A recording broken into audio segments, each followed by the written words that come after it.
Welcome to my hood. Where ain't nothing normal. You can take a walk in my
Welcome to my hood.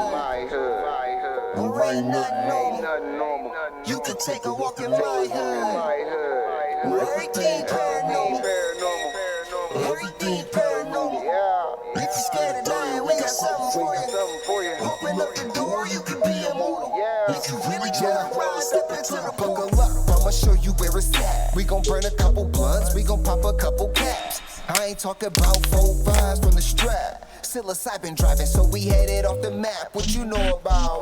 Tasting color, seeing sound with a crystal eye. Turning nothing into something when we alchemize. Vandalize the lies with the truth. Ain't nobody wanna take shots of this proof. All we ever wanted was the answers. Looking for unique, but our vision keep us phantom. Phantom black man, ghost writing in a pentagram. I'm from the place where our thoughts meet the program. Not too many open to the power that they hold. Just know that when we shine, it's the reflection of your soul. Supreme beings moving, watch the galaxy implode. We are not alone. If you're not normal, welcome home. Yeah. Welcome to my hood. Where ain't nothing normal. You can take a walk in my hood. Where everything paranormal. Everything paranormal. If you're scared of dying, we got something for you. Open up the door, you can be immortal. If you really try to ride, step into the I gotta hold on to this feeling. I'll be seeing visions through the folds of the prism. Projecting all wishes, anything I want is given. Paranormal vision, you can call it supervision. Control the superstition, make them wonder how we do it. They seen us in the mud, now we out here making music with the paranormal movement that's stronger than what you deal with. If Jesus was just a fraud, then hallelujah for Judas. Caesar is not the mob, so it just had to be Brutus. They hate when we on our job, cause persecution is useless. Proof that what we doing is more than just making music. Utilizing the truth, drop it off in the hood. Show 'em what's really good. The feeling is understood. We know just what it means to get it by all means. Supreme beings move and watch reality explode. We are not alone. If you're not normal, welcome home. Yeah. Welcome to my hood. Where ain't nothing normal. You can take a walk in my hood. Where everything paranormal. Everything paranormal. If you're scared of dying, we got something for you. Open up the door, you can be immortal.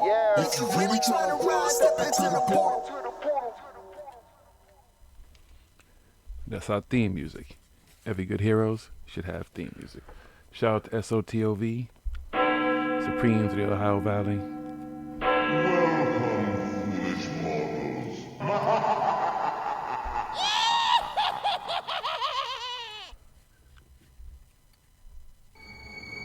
That's right, folks.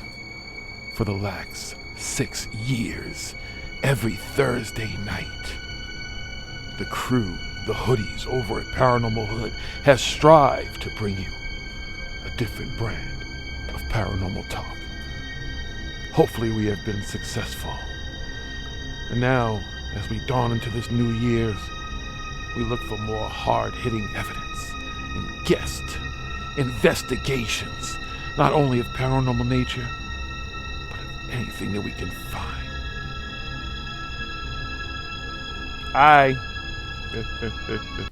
What's up, hoodies? Welcome to the Thursday nights Paranormal Hood Live. We're live and direct in the Garden of Knowledge Studios. I'm your host, Jiggy. I'm Smoking. He's over there rolling the blunts. What's good, folks? Thank you, everybody who joined us last week. Yes, we're on the side of 6 years. Look at, damn, what's up, Brandon? It's funny how it even... Brandon, yeah, that would be the fucking best shit ever if he fucking called in. That would be the fucking greatest fucking... I'd be so happy. I would, too. He can Skype in. He can... After the birth of my children and marrying my wife, that would be the greatest fucking night of my life. Yeah. I'd get him on Skype. I'd be like, don't worry, we'll get you on multiple camera angles. It's all good. You can show off your fucking teeth and everything. Yeah, there you go. What else do you need? You need some avian water or something? Room temperature, or some finger sandwiches, whatever you need, please let us know. We'll accommodate you. We'd love to have you on the show. That would be totally awesome. Just want to make sure you're nice and comfortable because I got a lot of questions for you, David. Yes, please. We won't be aggressive at all, sir, too. We will address you with nothing but respect. All we ask is that you just be honest and true in your statements. That's all we want. Honesty. Truth. Justice, what, the American way? Yes. So we celebrated 6 years, we're on the side of it, and it was pretty cool because the guests who started, shout out to CW, shout out to Kelly Farmer, shout out to Willie Myko, SOTOV, and of course Stephen Cambian, who's also going to be our guest tonight because we didn't get a chance to really talk. It was kind of just to whole everything, but get to know him and talk about a whole lot of different stuff. The Mystery Man. So I look forward to that, folks, and you should too. But yes, it's been 6 years, man. You know, so we've grown. Like I said, here we are. It's a lot of stuff.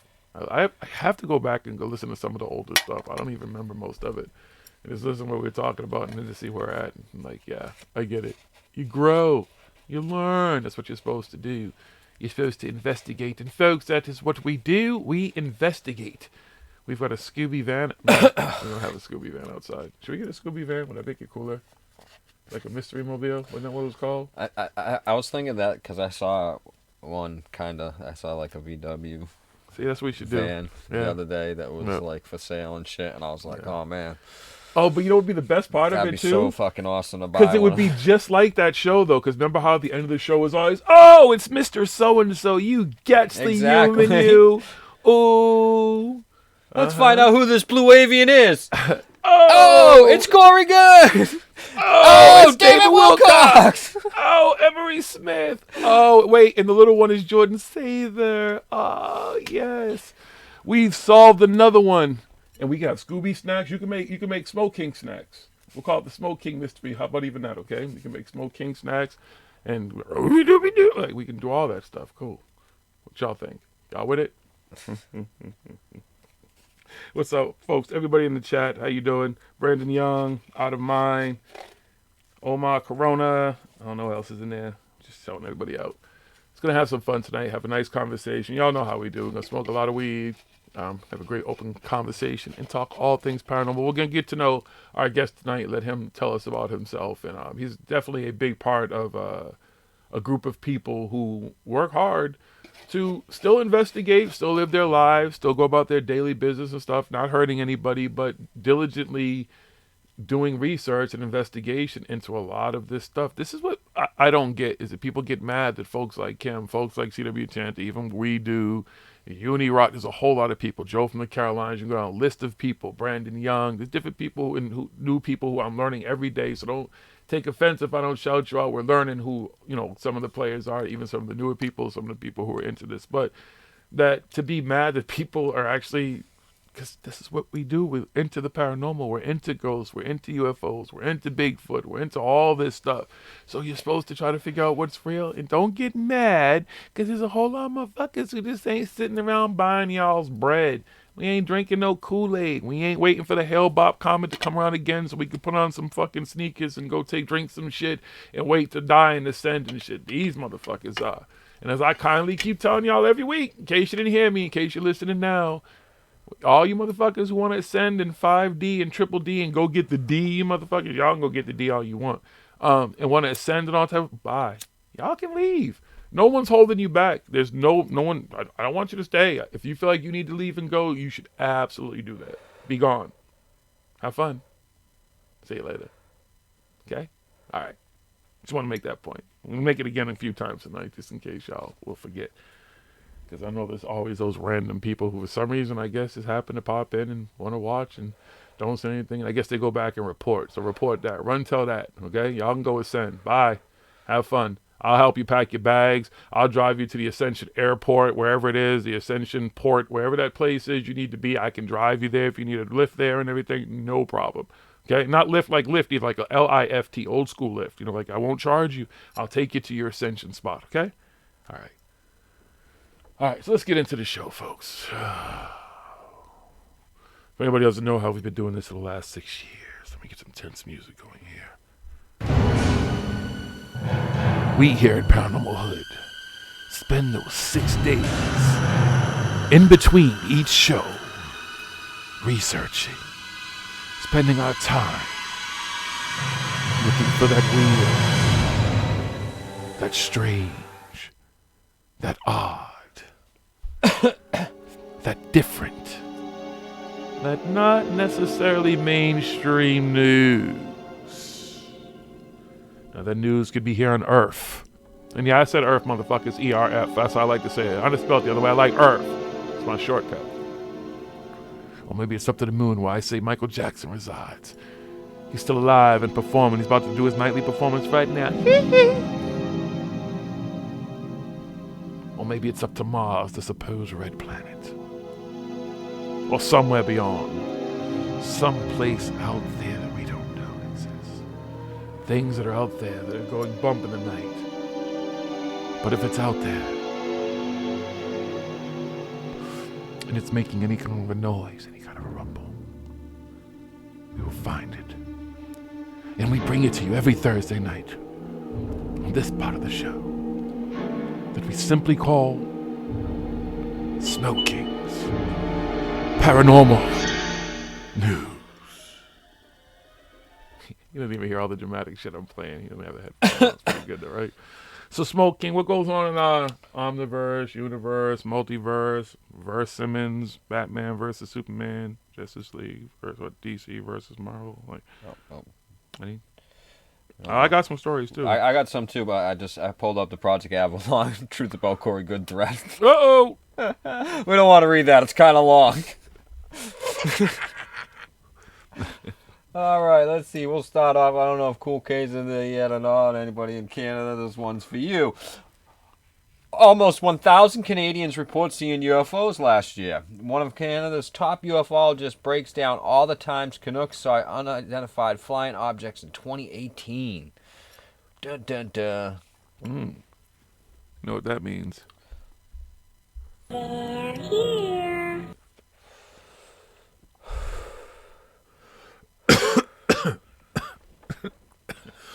Let's see here. It's the spring, kiddos, and you know what that means. It's UFO season.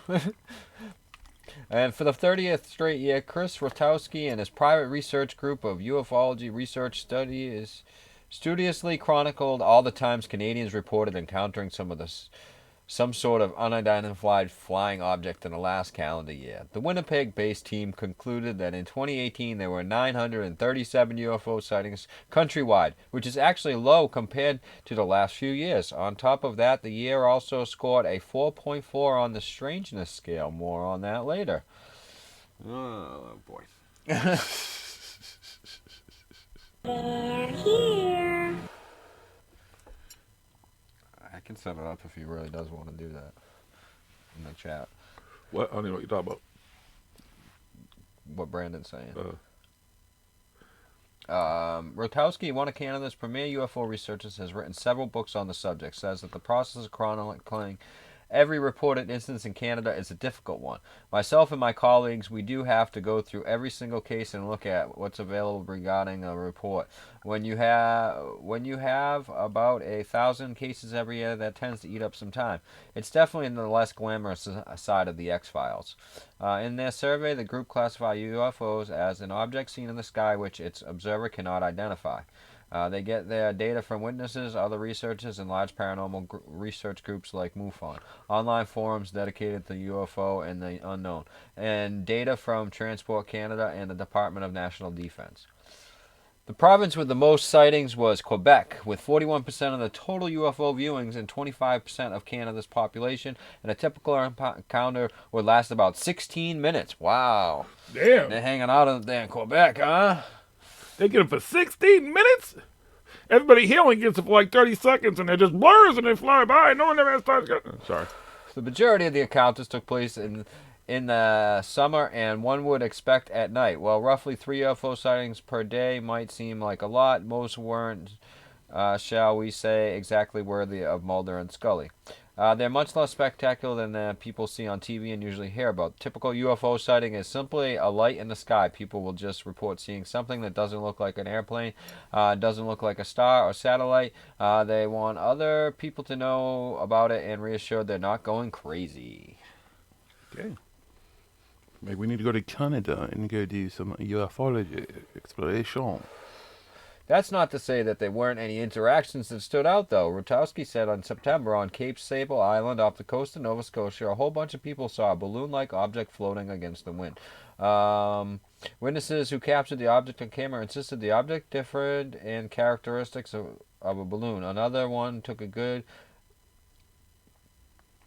good one took place a few months later in Yarmouth, Nova Scotia, when both a ship captain and a woman on a shore spotted a series of lights moving oddly in the sky.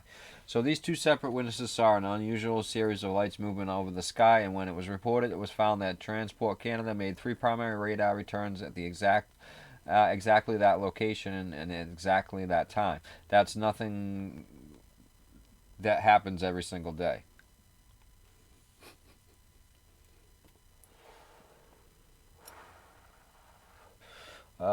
It is all good as Roswell, Shag Harbor, or Falcon Lake, he added. Not quite, but he suggests there are some interesting things going on here that keep people scratching their heads. And among other things, the survey also breaks down what people saw, mostly lights and disks in the sky, mostly white. How reliable the observations are, typically not the most, and how many people witnessed the anomaly, 1 or 2 on average. The crew also rates each report on strangeness, something they explain as the degree to which a particular case is in itself unusual. They use the example of how seeing a bright light in the sky isn't particularly strange, but a detailed observation of a saucer-shaped object which glides slowly away from a witness after an encounter with a gray-skinned alien would be considered highly strange. I'd also be asking for them to pee in a cup. This is very true. That would be weird. On a scale where 1 is considered not strange at all and 9 is considered exceptionally unusual, 2018 got a rating of 4.4 on average. We probably did get a few 9s because some people did report close contact with aliens coming into their bedrooms, taking them away, and doing things to them aboard their crafts, which we will not say here on this show. This is a family show. No, it's not. We like to keep fucking things, No, it's not. We don't go X-rated, okay? It's rated R. We ain't going to the X-rated shit. Why can't we? I mean, we Because should. it doesn't really say it here anyway. He says that he won't go Listen, into detail. if he said on us. that they took If the her up details in the were thing, there, I would say it, okay? and then they were, and then all of a sudden they turned around and then they put and then they reversed and then they had them, and then they kept, and then there was a whole lot of, and then people like, ooh, and there was a whole lot of ahs, and there was a whole lot of, and then they took, and then, people, and then they woke up at home and they were like, oh my, hurts. I don't know why it feels like that. And look at my, over there, oh my God, it's all swollen and everything. And, look, oh God, and my, so, I mean, unless that happens, couldn't we talk about it? I guess not, sorry.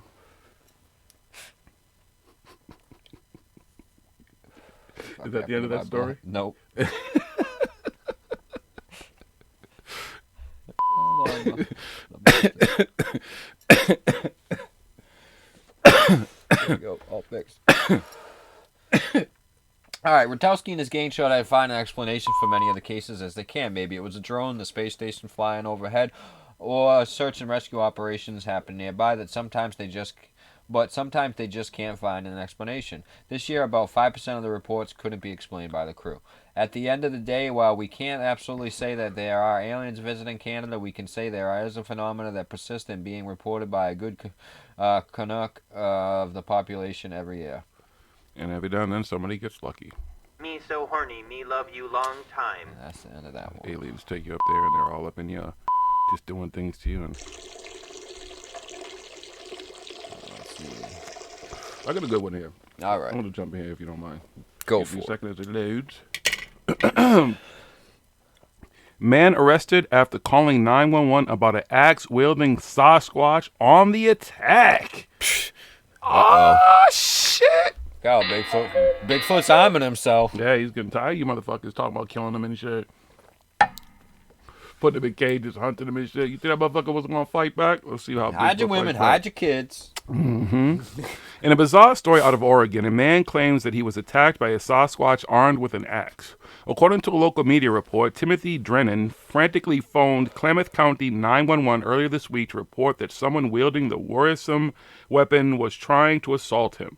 Seemingly fearing for his life, authorities say the man was screaming, swearing, and threatening the emergency dispatcher. Y'all need to get the fuck over here now. There's a big-ass motherfucker out there. The big-ass motherfucking thing look like motherfucking Sasquatch.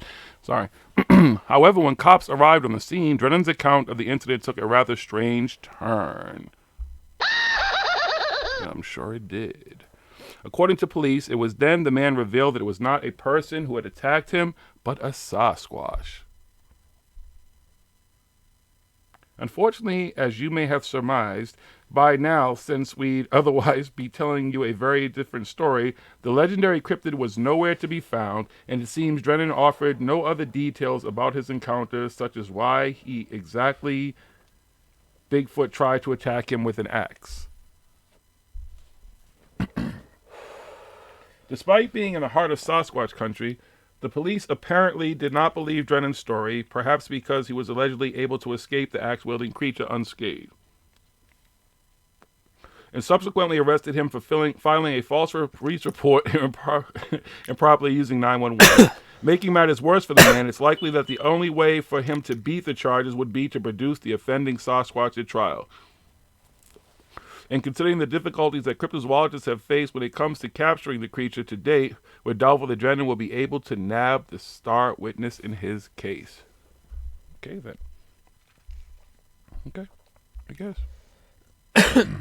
You know what? Fuck it. You are an idiot.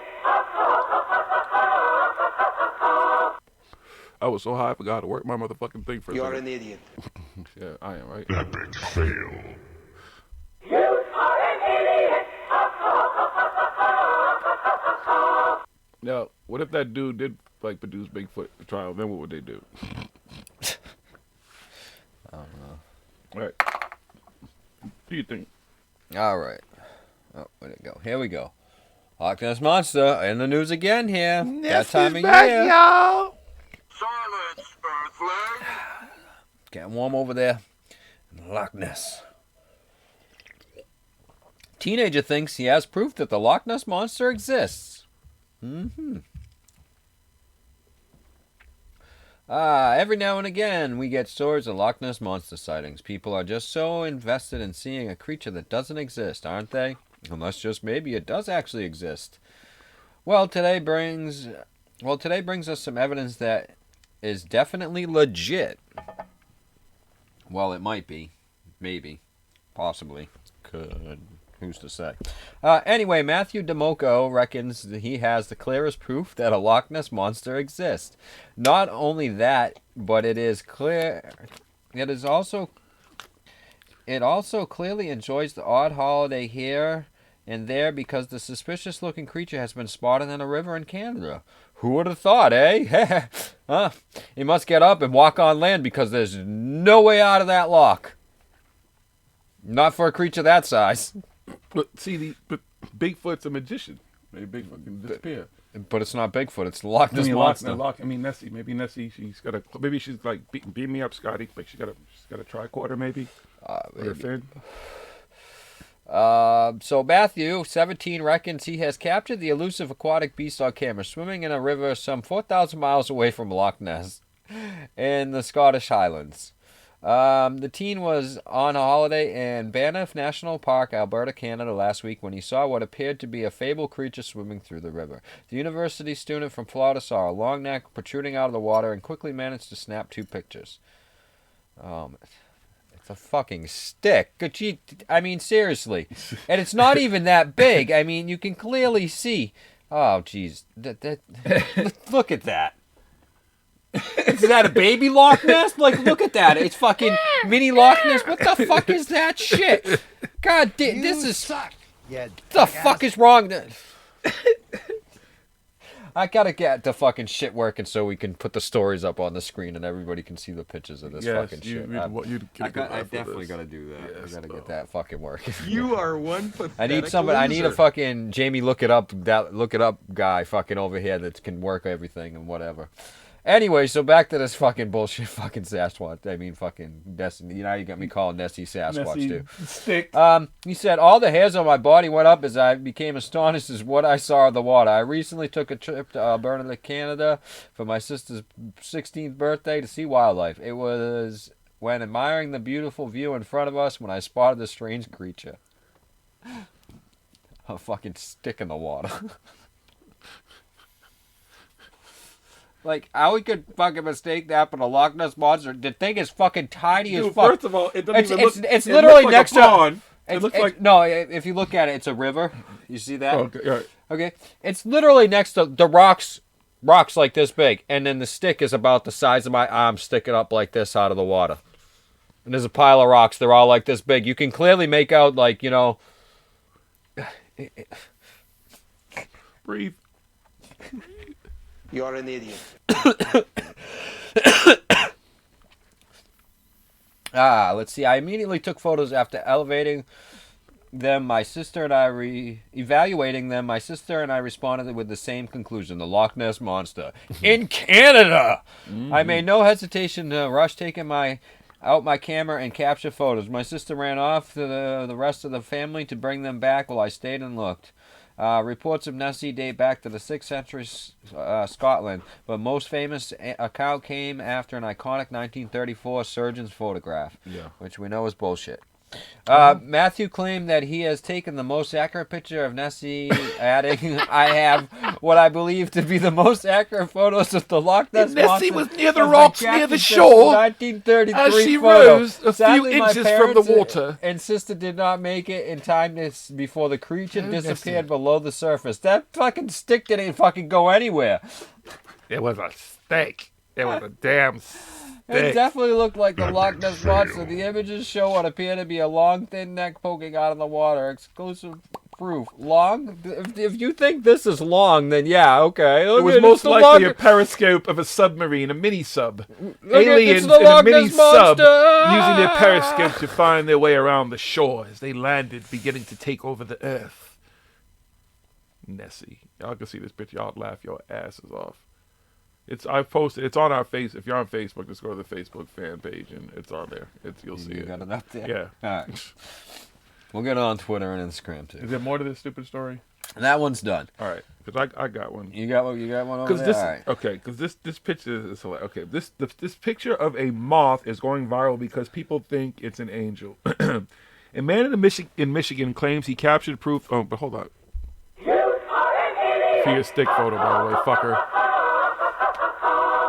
A man in Michigan claims he captured proof that angels are real with a motion sensor camera outside his house. And that's enough for some media outlets to run with it. The problem, the photo shows what many experts say is clearly a moth. Duh.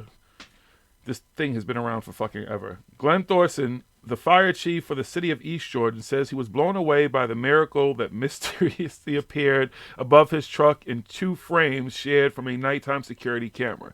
His friends, family, and pastor believe him, and news reports are coming out with headlines like, was an angel caught on the security camera, and security camera appears to capture angel hovering over truck. The non-story went viral after Thorman shared the images of the so-called angel with his pastor, who responded by saying, "There's no question who is watching over their residents while they sleep." Their church, Jordan Rivers, later shared the images on Facebook, where they spread quickly. That was just written in there, kind of random. These photos have not been altered in any way. The second photo, the security camera also shot because the angel was moving away. The camera is designed to photograph anything in motion or unusual. Lots of tears today when they opened the security on their camera. Wow, they had tears. Thorman and Pastor I don't know if it's Danielle Mose. I don't know if that's Danielle? That's supposed to be Daniel, but Daniel, I don't know. Aren't the only ones who think these photos are proof of the supernatural. The media is pushing the narrative as a serious possibility, and commentators on the church's posts are mostly from believers who say the photos are reaffirm their faith. Very few of the commenters are willing to accept that an insect may be the true star of the photos. Fortunately, one news outlet that decided to sensationalize this non-issue also dug a little deeper into the opposing, aka the reasonable side. Depending on your interpretation, you can see what looks like a head and wings, but others aren't so sure. The owner of the camera store says it looks more like a moth. It is definitely moth-shaped in the first photo. Photography studio owner Joe Clark said you can kind of clearly see what looks or could be interpreted as wings and a head, but at the same time, since it's not clearly in focus and since it's what it is, there may be room for interpretation. There's some room for interpretation on this, such as debating whether it's a moth or another nocturnal insect. My money is on a moth being attracted to the light from the security camera. But there is no world in which the most reasonable answer here is that an angel came down from heaven to hang out near this guy's truck. Listen. The irony of this photo is, I don't know why they're trying to act like it's something new, because this is actually one of those photos that people every now and then have sent me on Facebook, or they'll tag you on Facebook. I don't know if you've seen it online, but you've seen this shit before. They even said that this is involved in a car accident, and that was an angel leaving the accident. This photo has made its rounds before, so they're trying to act like it's something new, which is fucking hilarious. You can see, like, if people just want to believe anything. Oh yeah, it's an angel. Oh, speaking of getting tagged in a photo, yeah, real quick. I'll have to show everybody. You can go on Instagram. I'll post it up on Instagram and Twitter so everybody can see it later. But hold on, where's this picture here? Uh-oh. Okay, so, because I know you can't read. So, this says circa 1994, while chasing a gold ball of light through a thick cornfield on Route 52, this is what appeared on film. Thoughts? You can clearly see that this is the corn, and that's corn, and it's getting lit up by the light and everything. Okay. And it's supposed to be like a UFO or something. I'm like, what the again, come on, people. You in a cornfield and you got one photo of the UFO? Of the UFO? That's the stuff that people freaking tag me in and send me, and I'm like, oh, come on. I know you get it all too. I'm like, oh man. And the best is when you don't respond the way they want to. Somebody sent me something recent. He's smoking weed, and he's like, man, you didn't see the angel spirit roll as I'm smoking. He's got the video, and I'm like, I watched the video, and it's a fucking bug, or it's just an orb of dust. No, man, it's an angel spirit. Well, you asked me if I'm a paranormal investigator, which I guess because you saw a ParanormalHooD, but you didn't actually decide to do any research on what. Yeah, we are fucking investigators. And guess what? Yeah, it's a fucking bug flying through your fucking thing as you're smoking a fucking joint. Cool, man. Good luck.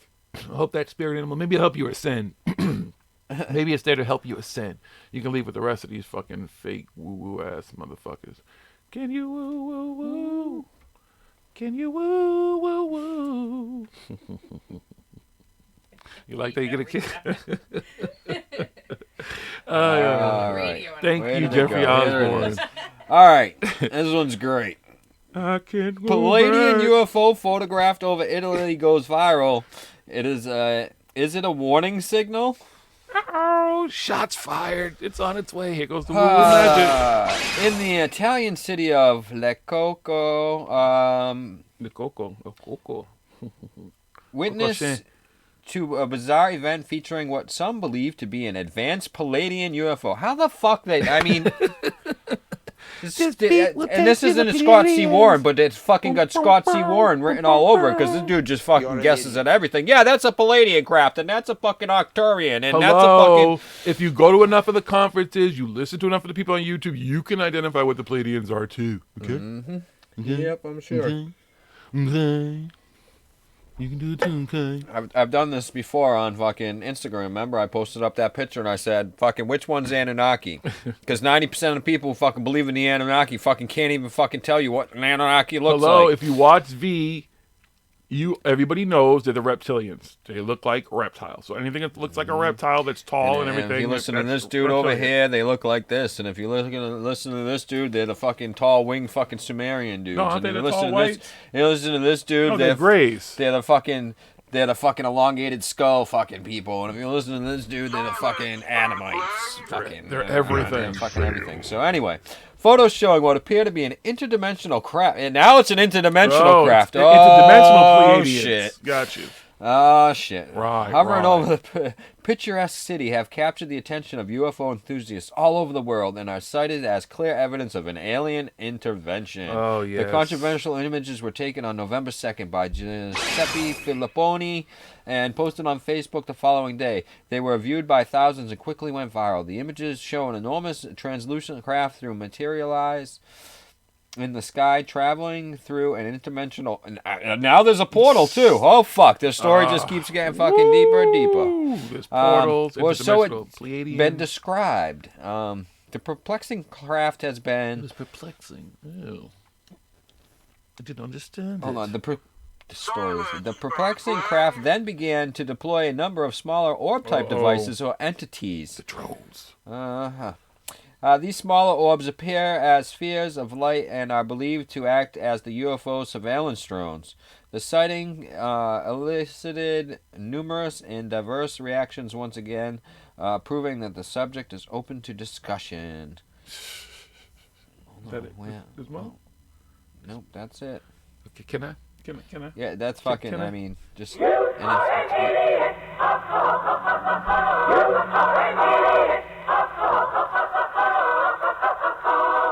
Wow. It's Pleiadian. Can I jump in here? Sure, if you got another one. I absolutely do. Okay. Fire The up a moon blunt. is shrinking and shaking, NASA says. I'm not going to figure out more if NASA actually said this shit. The moon is shrinking and shaking as it does according to NASA data. Over the last decade, scientists have established that as the inside of the moon cooled, it shriveled up like a raisin. That left it riven with cliffs called thrust faults marked all over its surface. Now a new analysis using data from NASA missions suggests that the moon could still be shrinking today. As it does, it is experiencing moonquakes along those thrust faults with the rocks shaking at the cliffs. No, that's spaceships landing, duh. Scientists compare the process to the way a grape will gradually shrink up, adding lines as it cools and shrinks. But unlike a grape's skin, the crust around the moon cannot stretch and is instead brittle, making it break apart as the shrinking happens. The moon's gonna break up, man. It's gonna shrink like a little raisin. It's a real story. Okay. It's a real NASA story. It's a real thing. It's really they've been studying it for a while and they kind of coming to a conclusion. So this isn't sum up fake their news. theory and everything. This is real news. You're about. This is some of about the stuff moon, that all right? they've been checking on the fake moon, news. and now that Don't we worry, you have can more listen to this. information, This is that the they're good able stuff. to kind of, The good stuff. say this is most likely the reason why the moon it has these stretch marks like they're saying in the chat there. It does have these marks and stuff, and it is getting smaller by our measurements. So. So It's just going to turn into a little raisin one day. Just sit up there. It's going to be a dark moon, too, then. It won't be any light. Because have you ever seen a light raisin? I've never seen a light raisin, so they So can't there goes the theory of a fucking alien fucking satellite fucking base for whatever, and it's fucking shrinking now. It's not still shrinking? You sure? Uh-huh. It's not an alien satellite base? I don't know what it is, but Michael Jackson's still up there. I don't care what he says. Mike's up there. He's dancing. All right, and here we go. Dance machine. Ready for this? Oh, baby. Corey Good's gonna be pissed.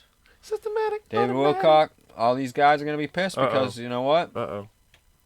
The U.S. wasn't the first to fucking come with disclosure. Russia confirmed UFOs are real. Uh-oh. People that believe in UFO existence discussed that the proof of the existence of UFOs and extraterrestrial creatures is being concealed by powerful governments, especially the officials in Washington, D.C. We didn't beat The same theory claimed that many governments, notably the governments of the U.S., are making irregular contact with aliens, although they claim the opposite. Wait, we do or we don't? Da and yet. Which one? Well, there's a saying. You know? Oh, okay. You Just saying confuse what me. people I'm say, Russian. what people say. So we get into the story here. So, numerous radio amateurs listened cautiously. Every word the astronauts said to the command center. For instance, they heard the Apollo 11 was pursued by 2 mysterious UFOs. Please. Vladimir Azaza, a Russian doctor of philosophy, claims that astronauts Edwin Aldrin took footage of a 16mm color film strip. One of the footage's fragments contains 2 UFOs with distinct diameter. They released some gas or fluid as going one to each other like they want to unite. Oh, this must have been written by a Russian. You should have let me read this. It's just I know I'd read it better for you. It's okay. You go through it with your American voice. Go ahead, do your thing, brother.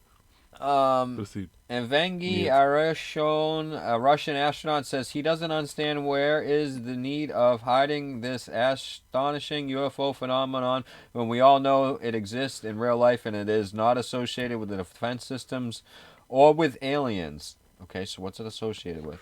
The incident started to resolve after 20 years when the International UFO Organization sent a memorandum to leaders of the most powerful countries in the world. The memorandum included citations of the assistance of well-known commander of the first mission to the moon, Neil Armstrong. When the lunar module started landing, 3 UFOs, 15 to 30 millimeters in diameter, have landed on the edge of the crater. If this is all true, then the conversations between the astronauts and the command center became understandable too. 10 years after one of the creators of the radio apparatus for an expedition to the moon, Maurice Chalant, confessed that he was witness to the previously mentioned radio conference. He said that the radio sessions Armstrong was talking about mysterious cosmic ships which have come to rest on the crater's periphery. The transmission was heard by many radio amateurs because somehow Edwin Aldrin managed to lead the transfer. The command of the Apollo 11 in a way confessed that they have seen something weird. However, he dodged to give a proper answer.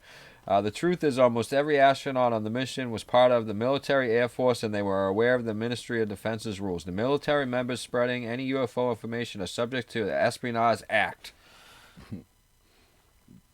You still Russia? Yeah, these Russian people are disclosing this stuff about Americans, so that's how true it is, you know what I mean? Yes. Duh. We hack, we shack. Violation of we the hack, rule shack, brings... we do whatever. An espionage charge, you get 10 years in prison and a $10,000 fine. And that's why they didn't talk about it.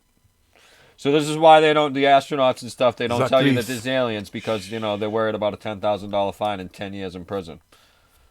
Fuck it. I mean, if I fucking knew that there was aliens and I had proof of aliens and shit like that, I'd do 10 years of standing on my fucking head.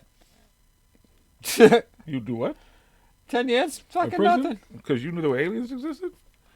What's for telling and putting it out there? Because they're saying that that's why the astronauts don't talk, because the military members spreading any UFO information are subject to the Espionage Act, which is, Espionage Act. I don't know what that has to do. I don't know if I want to do with 10 military years. I was thinking members. about the rock star effect of it, going on Oprah and everything and making a circuit. And me and the alien, he was like Paul kind of alien. I don't want to do 10 years for the aliens.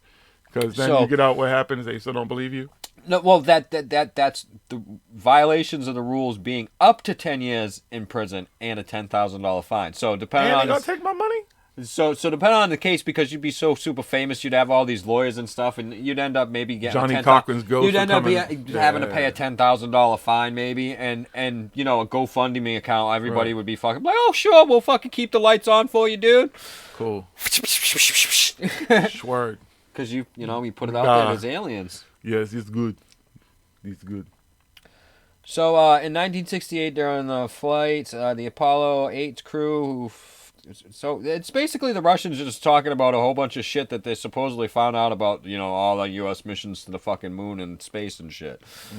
And so that's Russia declaring that there's UFOs Right. are real. They don't have any proof. They just, you know, they spied on us and say that that's their They proof. know it's true, so now we know it's So true. no, we Nah, so yeah, we you know it's true. They Yeah, said what's something this about way? UFOs. So yeah, maybe listen, maybe we knew they were listening, so we're like, hey guys, you guys go over here and you have a conversation and let them fucking Or hear maybe this. they were turning to the wrong channels. They were listening like DW and shit. I mean, they were listening to Coast AM and thought that was a real broadcast and shit. Everything was on there. The caller and shit. The Area 51 caller was flying over. The time traveler who talked about floppy disk. Remember the time traveler? They were talking about floppy disk to Art Bell. And in the future, they're going to have floppy disk, okay? And on that floppy disk, they're going to have all that information. All that information is going to be stored that way. And this is going to be 2000 after the fall of everything, because everything's going to collapse and the aliens are going to step in and there's going to be peace and love, and our home base is going to be in Area 51. That's right. I know it sounds crazy. Okay. Sound like anybody you know? One last story. This might take an award. Witchcraft fears as 2 lambs found with their heads missing. What? Mystery surrounding horrific slaughter of lambs on a Cornish farm. Discovery of 2 lambs which appear to have had their heads cut off in the last 3 days has raised concerns by professional pest controller. Brian Liam, who controls and looks after deer around Plimbridge and surrounding areas, said he was called by a farmer who maintains a 2,000-acre farm at Middle Tap House near Dobwall after the sickening find. He told Plymouth Live the farmer found the first lamb, which weighed around 40 pounds, just 3 days ago, missing its head. Warning, the images in this article may be distressing. Okay, so I won't look at those images. Then again, this morning, another lamb was found in the same area, again, without its head. Dun, dun, dun. Plot thickens. 2! He went back for a second. Brian, who runs a business as a professional farm pest controller across the Southwest, and has seen every kind of injury and attack over the years, he said he was dismayed at the sights he met. He said, I take animals as part of my job and know the different ways animals attack and kill other animals. If it was an animal, the lamb carcass would have shown gnaw marks on it. I've never seen anything just take away the head. The stuff inside was nowhere to be found. They were making lamb head stew somewhere. Predator would have gone for the soft tissue, the liver, the heart, but none of that would have been but none of that has ever been touched. No, Predator would have skinned it alive and hung it from a tree and used the laser and everything. Yeah, he would have. precisely He cut would have, it dude. He and would had have. it- Exactly, Right. dude. Fucking, that's what he does. I know. Right, you said That predator would right. have. Oh, you said, I thought, yeah. A predator. A predator, not the predator.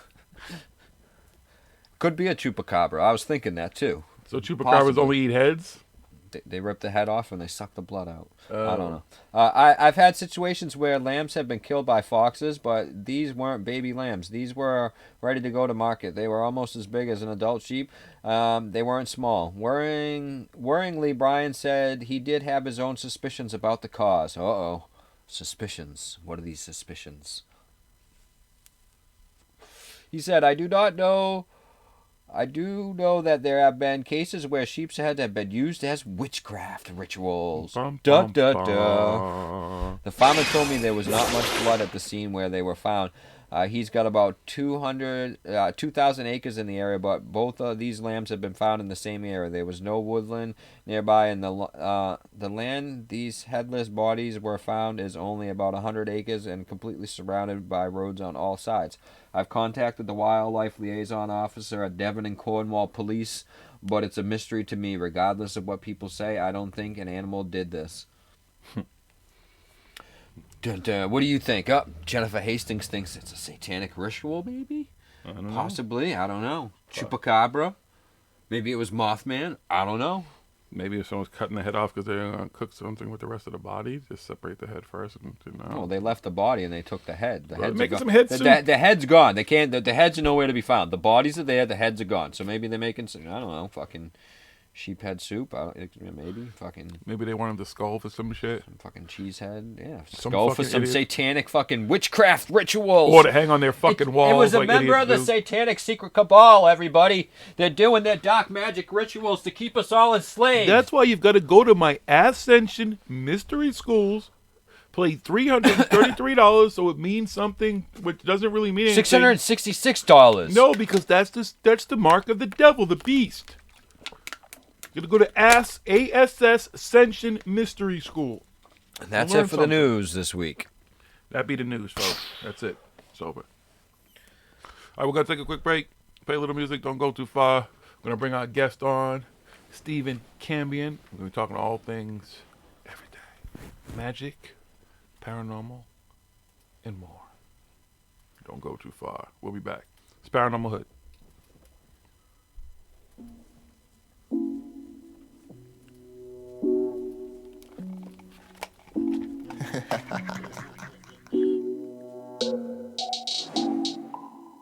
Yeah. Yeah. Kinda screaming like alert, alert, spoil alert. Another track with another verse. Coming from the netherworld, got this body on a tether cord. Portal on my back like a ninja sword. We at war, but the fog don't show. What the conscious knows, so that I can't see where the mind won't go. Love is the absence of fear. Befriended the demons, so angels stay near. Angles appear, shapes create prisms, and prisons of mirrors. Clash with the gods with this pen as a spear. Been through the hell without showing the fear. We implode what you holding so dear. Exposing this flow to your ears. Fractals on fractals, a focus so clear. Dying so well that my living is weird. But you feeling is weird. But you feeling is here. Cause the truth is the truth, nigga. No matter what you call fact. And the fact of the matter is, I'm served top mad on these tracks. Controlling the frequency as I vibrate so geniusly. It's just the free in me. Or maybe these shrooms gave birth to my truth through this womb. That's why I be getting high in my London fog.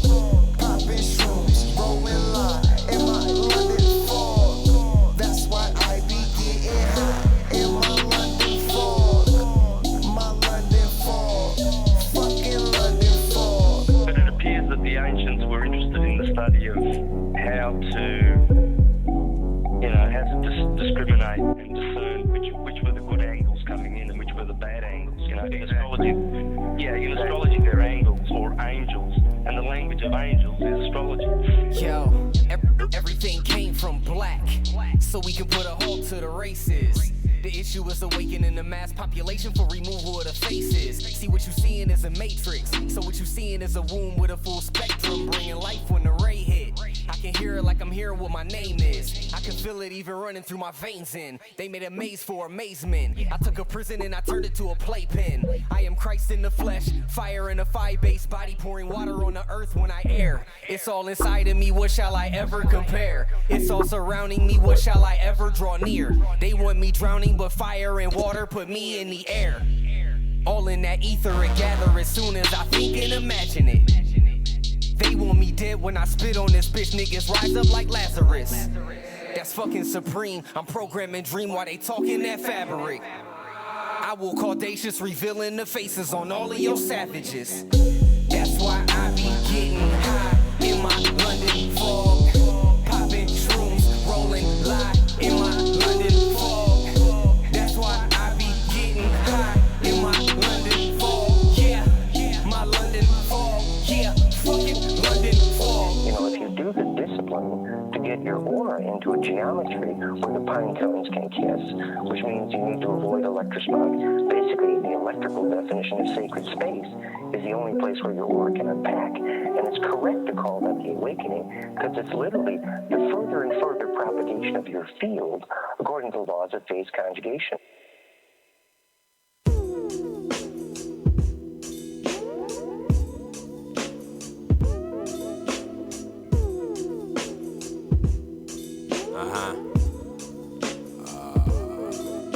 Diving in, I'm off the high board. Man, I'm off the Richter like I sniffed a Fisher. How I tipped the scale, shit, we do be superhuman, probably cyborg. I've been around you cannot fathom, and you need to dive more. When a sexual weed, already need to die more. Times couple more, times couple more. 14 times knocking at the front door. Then the monsters open, take me into they home. Pull from underneath the bed, shine me up on my chrome. Like I'm jeweled up in a lotus on my neck, huh? Shamalama Kushnama, let's be ready. Shamalama Kushna, y'all not ready. Fuck a master teacher, fuck debates and shit. Might as well be preaching, might as well be collecting plates and shit. I ride the highway of information, literally. Mushrooms and Kundalini, DMT, I feel my chi. Rising to the top, I be like Sat, now I'm my fucking G.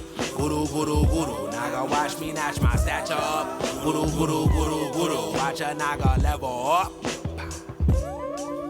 Kung Fu. I think I'm out my mind, 'cause I'm about to fly to the top of this mountain, to get to the other side. The mountains, I think I'm on my mind, 'cause I'm about to fly to the top of this mountain, to get to the other side before the fountain.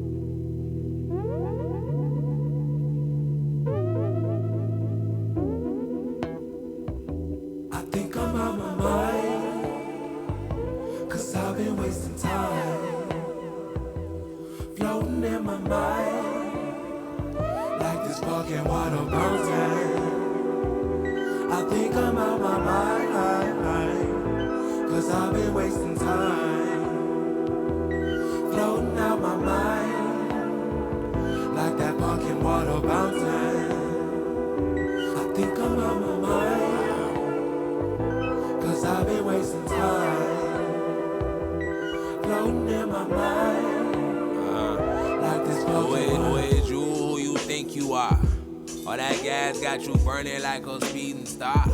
Hit them high, hit them low, I make them raise the bar.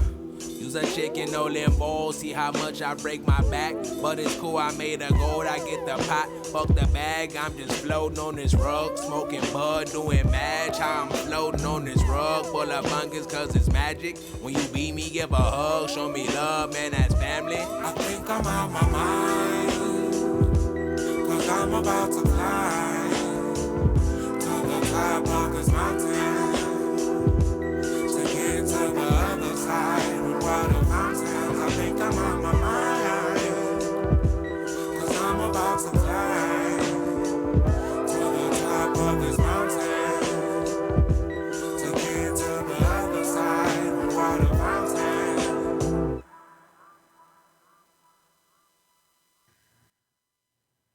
Hello?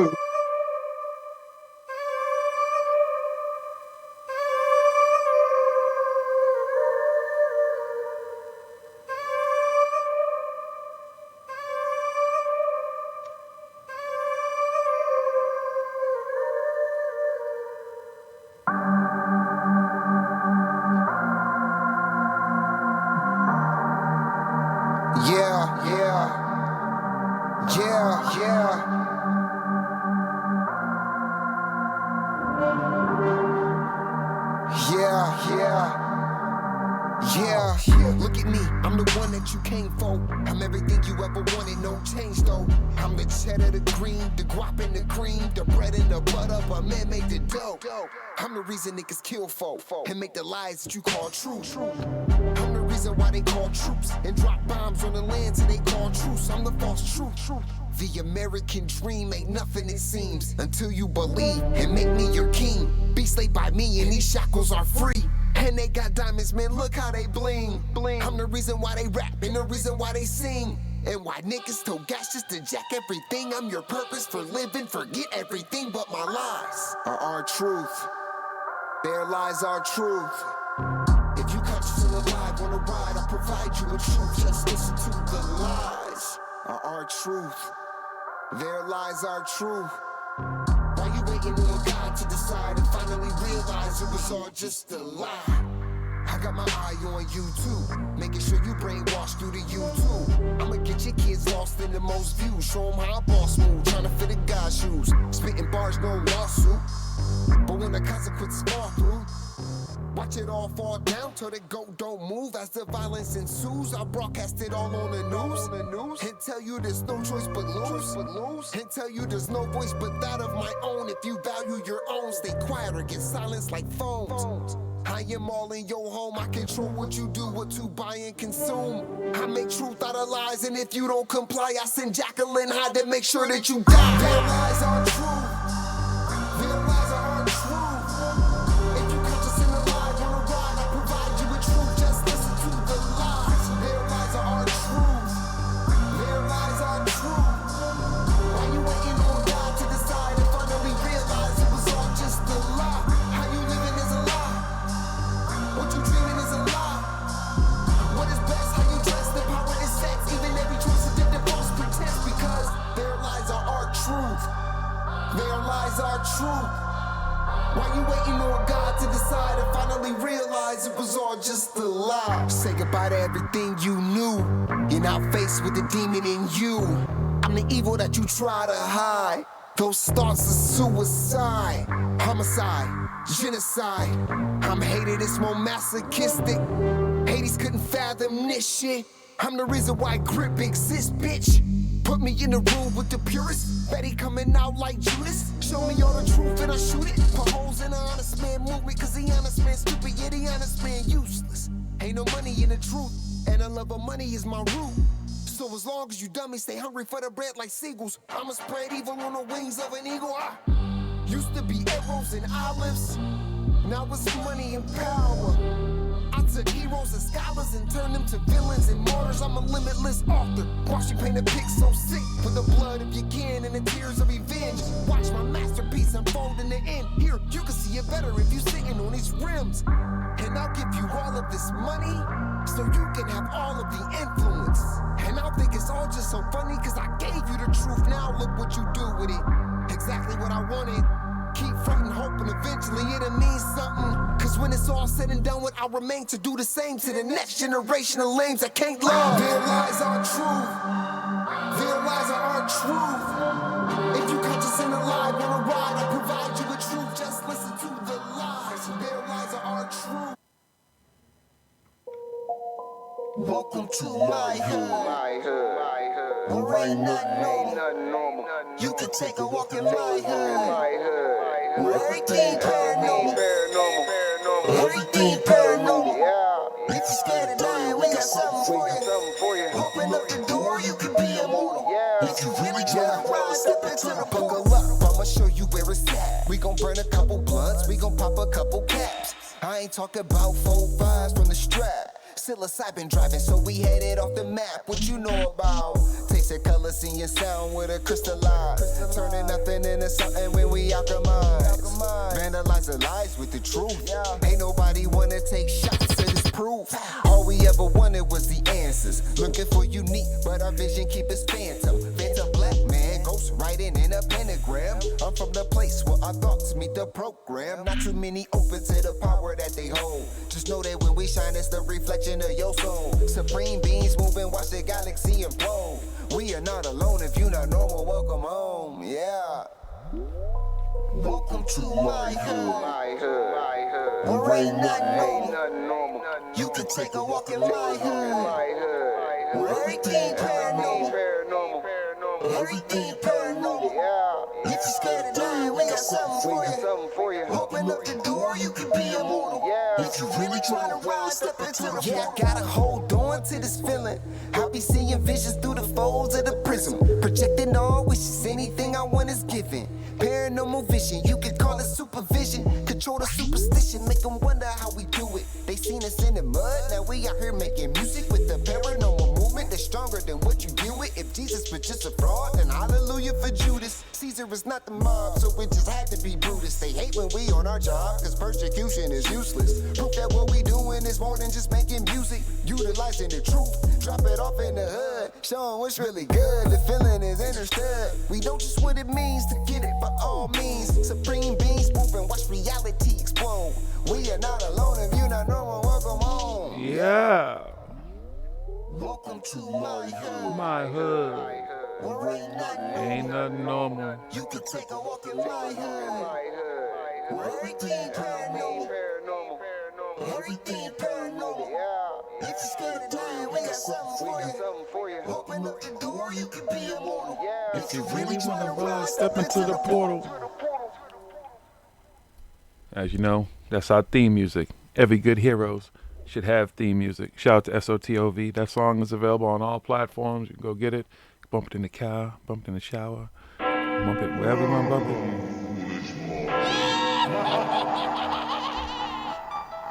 That's right, folks. Are you someplace comfortable in a dark area of your home, ready for a scary conversation that's going to take you deep down the rabbit hole of the paranormal, to corners, recesses of the mind that you didn't even know existed?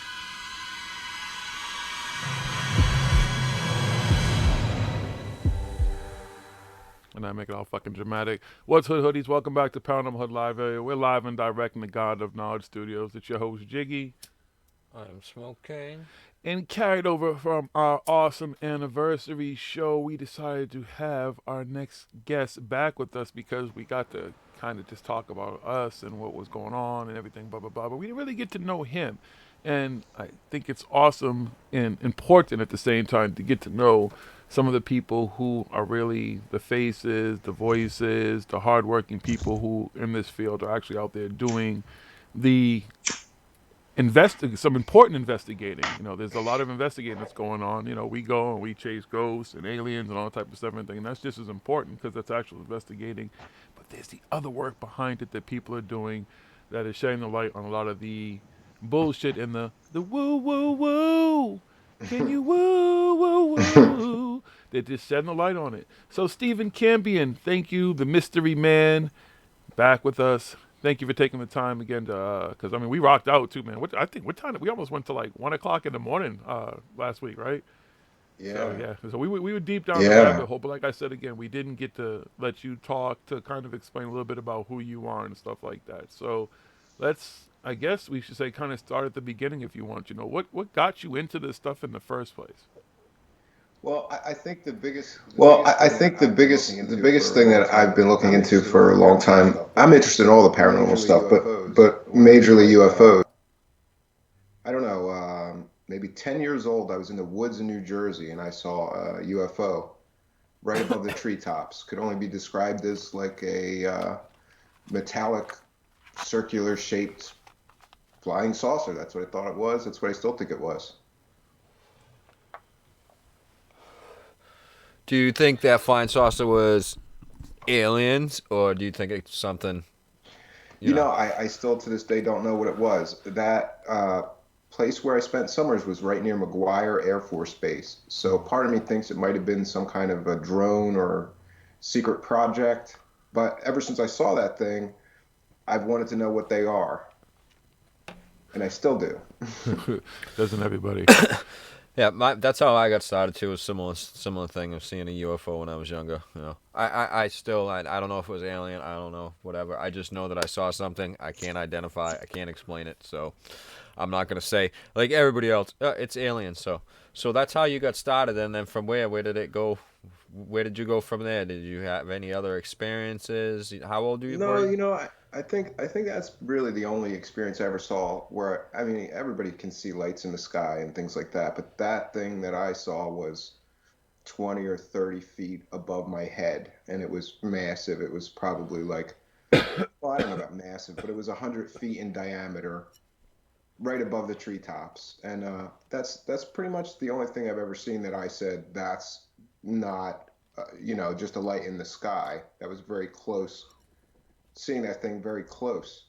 I felt like I could almost climb the tree and touch it. That's how close it was. It was deep, thick forest, but still I could feel like I could just climb up the tree in a few minutes and touch the bottom of the thing. It was so close to me. Gotcha. Any beliefs in ghosts, anything like that? Any other paranormal Sure, stuff? I definitely believe in an afterlife, and I think that ghosts might just be some sort of echo of emotional energy or soul energy or something like that. You hear too many stories for hundreds, thousands of years. People have been talking about ghosts of the dead and all these different stories. Never saw one myself, but I did have a house with my wife. Our first house was right across from a graveyard, and we had knocking and weird noises through this entire house constantly. And I know it wasn't like mice or rodents or anything like that, so that was kind of strange to me. And a lot of the neighbors reported a lot of weird activity. And I brought in a friend who's into the ghost stuff, and he brought in like magnetic image. What are those things called that those guys use, like MRIs or FLIR, not you're talking MRI. about? Like FLIR, they have like some night vision stuff. It depends. No, There's so much different a equipment. magnetometer. That's what he brought in. Okay. And there was weird magnetic fields all over that area. So I don't know. Was it ghosts? Was it hallucinations because of all that magnetic activity? But I definitely believe in ghosts. I haven't really looked into them very much myself. Mostly I stick to aliens and UFOs and the mostly secret space program stuff. I like science and technology. Okay. So let me ask you a question then. So at what point did you begin to go down the rabbit hole and become who you are and get you to where you are now then? Because that's Oh, your field of focus. I think right after I was 10 years old and first saw that what I describe as a flying saucer, I first went to the library, and it was an old library. They only had like books from the 50s and 60s, started reading books.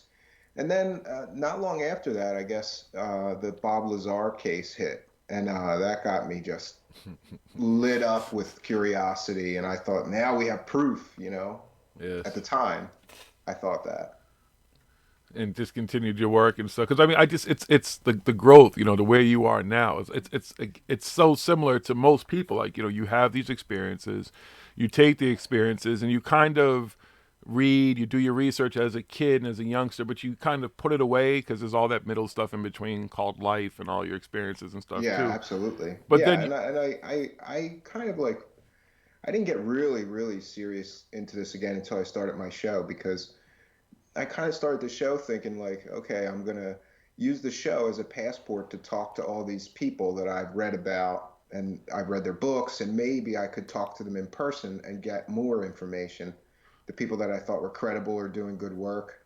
And so I got really serious again into it because of that, because of the show.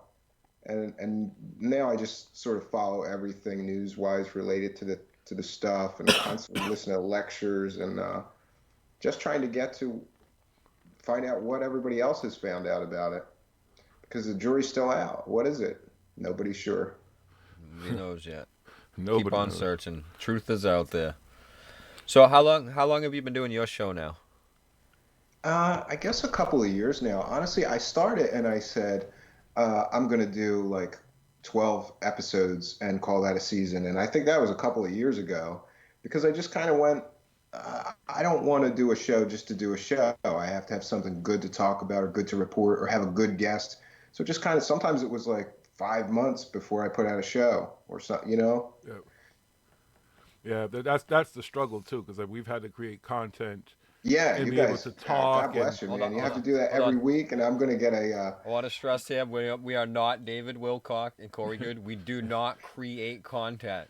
We come up with ideas to present to you guys on the show, like what we're going to talk about, but we do not create stories. We do not create anything. We're not, well, they You know what can I take mean? for that what they want, whatever. You can judge whatever. Listen, you No, I'm clearly just can follow what we do out there. We're not. Yeah, but I that's just want to that's a really specify tough we are thing not to do, David to have to be Wilcock. there We do not every create week content and for do everyone. something every single week. And I'm going to get a taste of what that's like now. I'm not sure if I'm ready for that. but I think I'll do okay. But it's really important to me that it's got to be good stuff. Like I don't want to just do filler shows or, it's rough. That's the growth pattern though that you're supposed to take. Again, you're a legitimate, investigator. You're legitimately out there looking for information, thriving and striving to find new stuff, not to be repetitive. And you start at a point, but if you're not growing and getting past the point where you're still looking at the same stuff, listen, you brought up Bob Lazar. He's a perfect example. He is a spearhead, a figurehead. And all these years later, and I'm sure you can attest to this, he has not put out any tangible, any little anything. Nothing. Nothing. Nothing. It's a huge disappointment to someone who's all about, I don't want any money, I don't want anything, blah, blah, blah. I'm not doing this for that. I'm about disclosure, then disclose. Well, I have unconfirmed reports that he got $10,000 to do that one conference appearance that he did with George Knapp. So to say I don't want any money, and then he needs to get $10,000 to talk for an hour and do a Q&A, that's kind of disingenuous. And also, one of the things that I investigated into him, because he kept saying, I don't want any money, he's constantly said, I haven't made any money from this. I got in touch with testers to try to find out how much money did he make from those Area 51 model of that flying saucer. And I kind of hit a dead end with that, but Michael, I think it's Michael Schratt who told me that there were almost 1 million of those models made.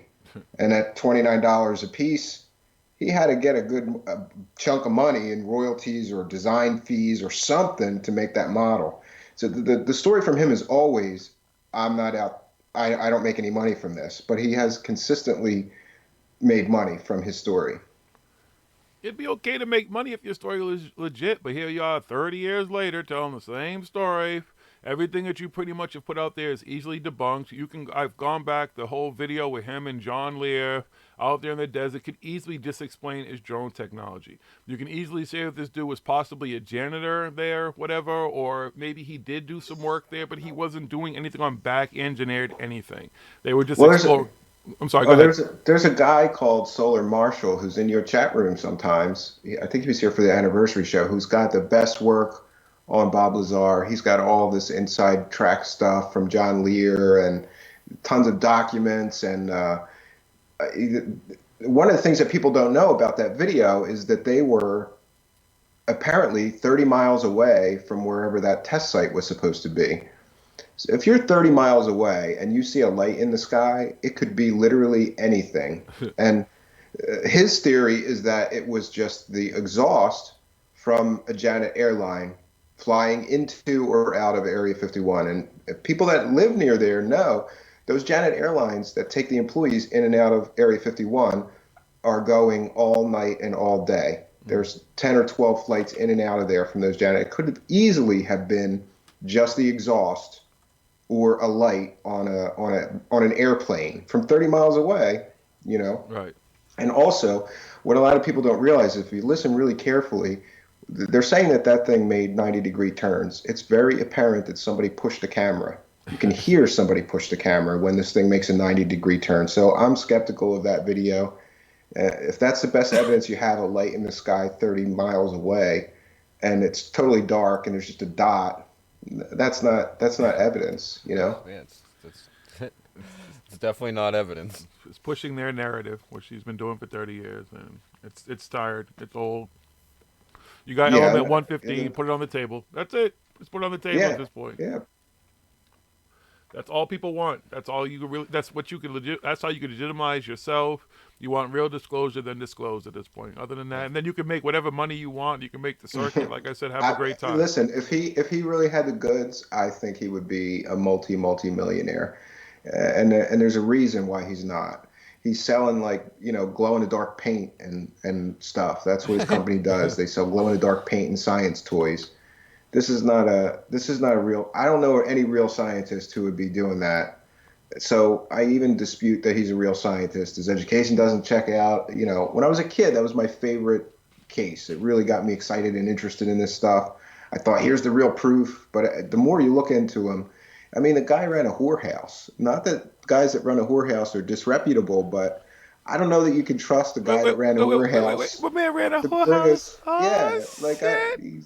And even George Knapp'll say like he likes prostitutes. Well, that's great, but like, what does that have to do with this story? You know, if he ran a whorehouse, it just doesn't lend to his credibility running a whorehouse.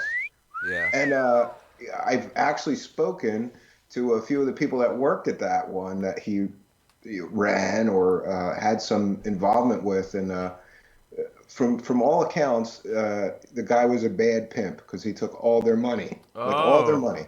You know, it was like a 90-10 split. Like these poor chicks are like, you know, giving it out and getting paid, you know, a couple $100, and he's keeping most of it. That's crazy. Yeah, everything I found on him is you know, he's got his little thing, and he says he's doing and working on these things, and I'm sure he's taking people's money and saying he's doing things, but he's never come out with anything.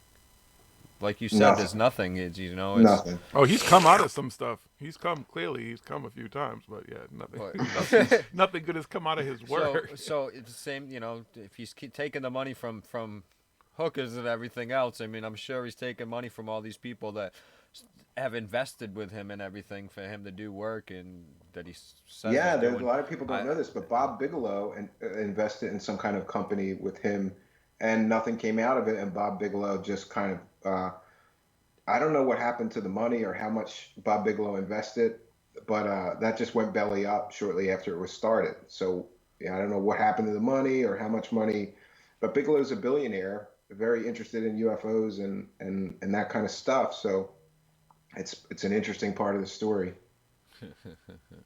Oh, the plot thickens, Mr. Lazar. All these characters, you know, so many faces, so many names. I want to bring up something early because, you know, I know it's kind of something personal to you, so I don't want to hop on it later. Maybe we'll do it now and just kind of be able to talk a little bit about it. But speaking about figures, and someone who, you know, called out Bob Lazar and others folks was Stanton Freeman. So first I want to say rest in peace to him. But I also know that he was a mentor and a friend to you. So maybe take a little time to just discuss it, because he's, as I put on Twitter, you know, he's an important figure. You know, you lost somebody who was. Yeah, he's the godfather of this whole thing. Like, I have tremendous respect for him. I got to know him because I just picked up the phone and called him and told him about my show and what I was working on. And I also reached out to him because at one point I thought I had found a witness that flew into Area 51 with Bob Lazar, and I wanted to kind of tell him, see, you were wrong. I was still thinking Bob Lazar might be telling the truth. And he, you know, kind of took me to school in many ways on Bob Lazar, and then taught me a lot about, well, this is how you investigate things, and this is how you vet. If you get somebody that says something, you got to verify their claims and this and that. And you know, it turned into a friendship. Like he kind of was getting ready to retire, and he just kind of said, like, I'm bored out of my mind. If you ever want to call me and tell me what you're working on. And I mean, he didn't have to do that. He didn't have to help me like that, but he did. And then he came on my show, and then we kept in touch. And I just spoke to him like 3 weeks ago, and he said he was feeling really tired, but that he was going to finally get some rest coming up. And you know, true to, like, he was coming back from a conference when he died suddenly at the airport, where he'd just given a lecture. So, like, right up to the end, he was doing what he loved, which was doing the lecture circuit. And, you know, God bless him. I think I think our whole field is, like, just lost now, because the old timers that were good at, like, evidence gathering, like, you know, he went to archives and National Archives and presidential libraries looking for information. Like, so the old timers, as they die off, the bad news is they get replaced with fakes and frauds that don't do any research, just tell stories. So I think we're really worse off for him being gone. And I'm gonna miss him, especially because there was a few times where I was trying to look into things, and I would give him a call. This Pete Peterson thing, people don't know this, but I started investigating that, and he pointed me in all the directions that I needed to go to find the truth. And I called him up and told him what I found, and he was really proud of me, and that felt great. And I was glad that he was able to help me do that. And he's always done that for me, like, hey, did you try this? Did you try that? Things that I wouldn't even think of, you know, like call the Reagan Library. I didn't know you could just call the Reagan Library. And this is his knowledge and his experience, and we're all going to miss people like him. And you know, I hope he I hope he got all the answers that he's looked for his whole life. That's what I really hope for him. Yes, sir. He was a spearhead of the resistance too, because he was somebody who, through all that work and stuff, was willing to stand up and say to people in face to face, because he had a great perspective, but he also had a great opportunity, which most people have not gotten, to stand face to face with these people at conferences and stuff, and not just spew and just go along. And he could have. He could have made a lot of money and just did what they did, and he made money, which is great, because he should have, because again, he was out there talking about stuff that needed to be talked about. That these people, most of them are fakes, that they're lying, and that they're taking away from what investigators should be doing, looking for the real stuff instead of being taken away from all this and going down these little rabbit holes and fairy tale lands and sci-fi shit. Disinformation fuckers. Yeah, and I think a lot of people trusted when he spoke. When he spoke, people listened because, a lot of times people are into UFOs or paranormal stuff, and they're supposed to be experts, and that's their thing, but they don't really have a back. This guy was a nuclear physicist, and he believed, he had that famous breakdown: the Earth is being visited by extraterrestrial spacecraft. Some, underline some, 50 times of those craft are extraterrestrial, and that the government is covering it up. That's what his biggest takeaway was, that we're definitely being visited by extraterrestrial spacecraft, and the government knows about it and has been covering it up. And he's a nuclear physicist. Exactly. This is not a stupid guy. He's got the actual credentials, and you can check his credentials and his education history and stuff like that. Unlike a lot of these other people, when you go to check it out, you're like, wait a minute, this school doesn't even exist. He also no wonder you're a doctor. Worked on nuclear rockets for the United States. Well, subcontractors. There was aviation companies and aerospace companies that were working on nuclear rockets. Here's a guy that knows something about alien propulsion. And one of the things that was fascinating to me when I talked to him a lot about this is that he truly knew, not believed. We have the technology right now, just with the nuclear rockets that he knew were created, that we could get to the nearest star in 6 months of pilot time. And, I kept pressing him on that, like, really, how does that work? And he had to try to explain to me, how quickly that nuclear rocket would accelerate to near light speed, because in space there's no drag. And so, within a few months, that thing would be near light speed with that nuclear rocket going. It was amazing to me. Yeah, so we right now have the technology to go to the nearest stars to us, and we're just not doing it. We're just sitting on our hands. It would take more than 6 months. It would take more than 6 months at near light speed. Because at light speed, it would take 4 years to get to the closest star. Yes, but he explained to me that 6 months of pilot time, the time that the pilot experience would be 6 months because of how time slows down the faster you go or something like this. It's hard to wrap your brain around it. I thought that he was wrong too. Like, I thought, no, it's got to be a few years. No, it's for the pilot, it would be 6 months. That's crazy. I don't know, because at light speed, I don't know. I'll have to do the math on that, but still, I understand him and stuff. But I get what he's. I understand what he's saying and stuff about that. The type of engines, and up there, there's less drag, and you can get close to light speed and stuff. But I'll look into that other part of that. But otherwise, the man was a great man and stuff. And again, his credentials absolutely check out. I mean, he's all the stuff that he's done and everything. I mean, that's a great thing about people like him and stuff. We actually we're lucky to know somebody similar ourselves who actually he debunked, you could say, or he figured out Coral Castle. I don't know if you know Coral Castle, but our friend Scott, he's an electrical engineer on nuclear subs.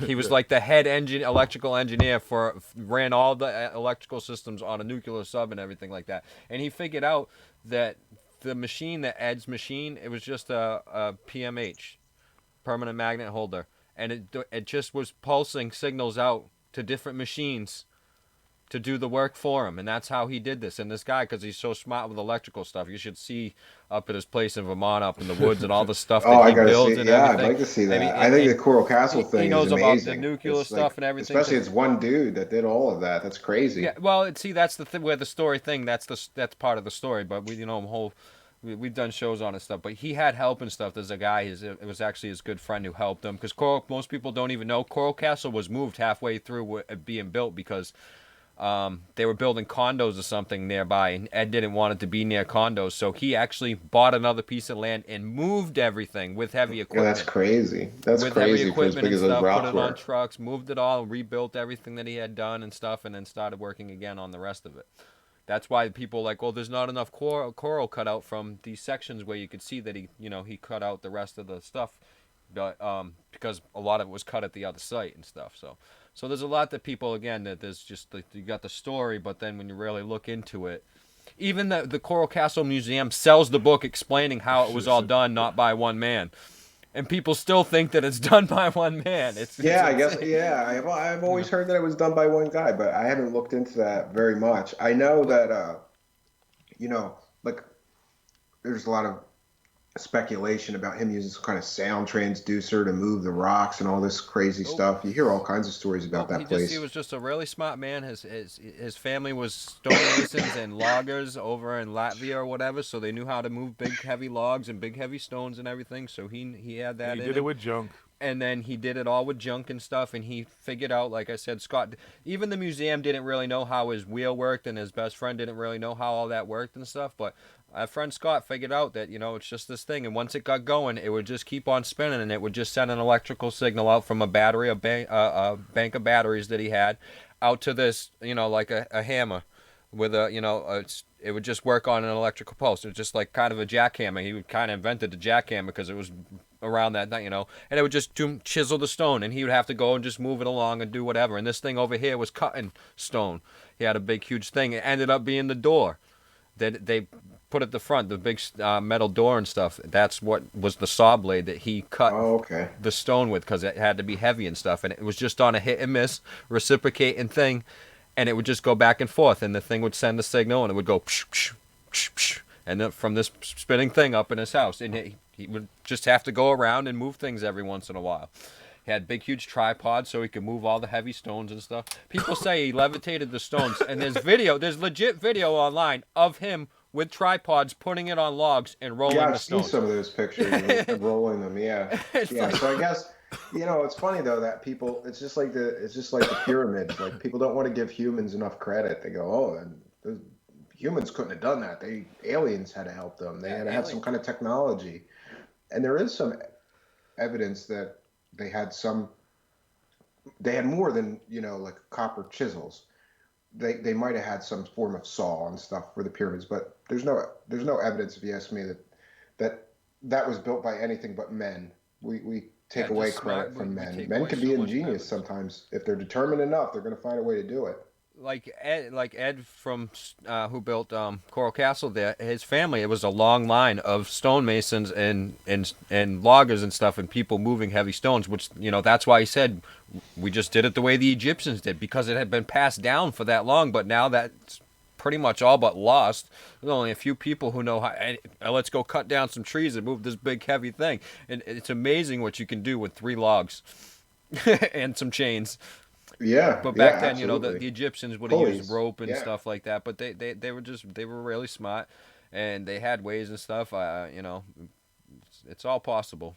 And when you really start to look into it and stuff, you could see. I mean, there was a few years back, I forgot what country over in Europe or something. 30 like college students moved like this big huge stone, that's the size of what they would have had to move across this thing, and they were like, yeah, see, you could do it. No problem, on logs.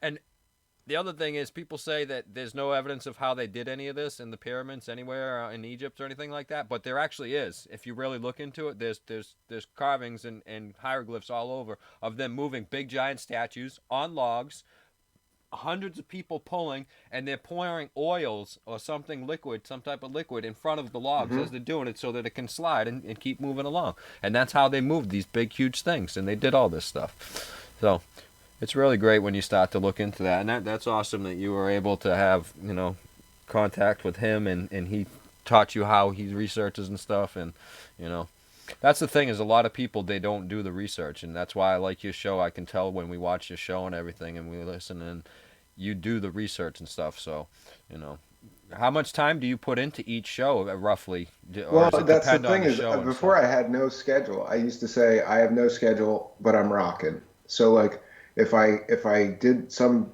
you know, did a bunch of work and it turned out good in a couple of days, like that Peterson thing, then I could run with it and I'd feel confident having done all the work in a few days and checked sources and I can cite the sources. And then sometimes my show is just talking to a guest and I rely on the guest to, I rely on the expertise of the guest, so I'm not doing research in that case. But I always will at least research the guest too Yeah. before I have them on and try to, find out more about their background and things that they've been involved in and things like that. Do you find it harder to keep a straight face with? Because I know some of the people you've had on are people you've actually been critical of. Yeah. I mean, I had Barbara Lamb on, who's wrote a book called Meet the Hybrids, and that was really tough. It was tough because, in her case, it was tough because she's a really nice lady. Like, if you talk to her, you would like her. She reminds me of like somebody's grandmom or aunt or something. She's a really, really genuinely nice person, and she really believes these people that she's writing this book about them being alien hybrids. But there's no evidence whatsoever. They won't submit to DNA tests because they're afraid the government's going to come and get them, or they got that excuse. And so it was hard to go through a whole show with her. But she's also done some work on crop circles and the scientific real crop circles where you could take, where batteries drain inside them and some other stuff. So, try to fill the time with that. And I did tell her, I'm sorry, but I don't believe you about these alien hybrids. But I was trying to be respectful to her because she's not such a nice person that I didn't want to just be like, you're full of shit and your book's full of shit, It's like talking I told her that I thought that she was just too trusting, and she said, you're right, maybe I am too trusting, and I should push them for more evidence before accepting their stories. So even she realized that, It's like talking to Linda Moulton Howe. Like, she's a sweet woman. She's got that kind of voice, and when she speaks to you, you want to believe, and she probably does believe a lot of this stuff. But yeah, I think she's another person that she'll take any. I know of a few cases where like she's reporting on crop circles and the guys that made the crop circles say, hey, we made those crop circles, and she still just runs with the story. Runs with the story, yeah. Yeah, come on, like it's just a story I could sell. We won't want the facts to get in the way of that, and ruin the good story. It's like there's no story if it's just these two guys went out in a cornfield with some boards and made this at night. That's not a good story. She'll say, oh, that's the secret cabal just saying that. They work for them. Fartin' 1 and Fartin' 2 told me they were in Antarctica and they went down and that the crop circles are from the ancient aliens that live under there. And yeah, it all sounds great. You should, hearing her whole court, I told you, is the funniest shit ever. It's just, she just literally, and people are just there on every breath, like just waiting for her next word.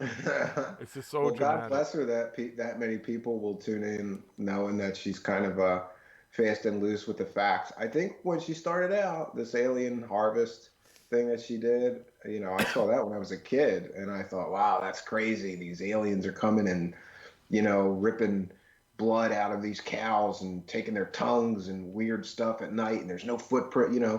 Like she did some good work at some point, but at some point she just kind of went, well, we don't want to let like conflicting evidence that this is just not at all paranormal get in the way of me selling this story. So, it's a slippery slope, and I hope I never get there. I hope I never get there. You're on the right side right now. Like, a lot of this stuff. Yeah, well, we'll see, though. If I start selling, like crystals next month, you'll know that it's a total sellout time, Oh, boy. It's like we've been doing it for 6 years, and we started out a lot of this stuff. We were into a lot of these stories, and at first they sound really good at first, and over the time. And we got to that point where we could have just been like, do we keep going with the bullshit? Or do we just keep going the way we're going and talking about what's real? And what we think and what we know to be real and right stuff, now because I'm going to get in this situation where I'm going to have like really massive distribution soon for my show. And, I have these conversations with them about like, well, you can have ads and you can keep most of the money from the ads. And then I'm like, well, I don't really know that I want to get into that. But, It would be nice to make a little bit of money, but then I'm like, I don't really like. What do you accept on your show for ads? Like, what could I sell? What could I sell that's not bullshit? You know, it's really tough decision to do that. And you know, God bless some of these guys that they're selling all kinds of shit. You know, they're selling like food preps because you know, apocalypse may be coming, and they're selling vitamins and coffee and all this nonsense. And like, I don't know that I want to get there. But then I'm kind of being pushed, like, you're going to have this huge distribution network, and so many people are going to hear this. You can make some money, and, you know, money does make the world go round, you know. So we'll see what happens. You advertise, do like Joe from Carolina kind of does. Like, and he's very clear that he's doing this and everything.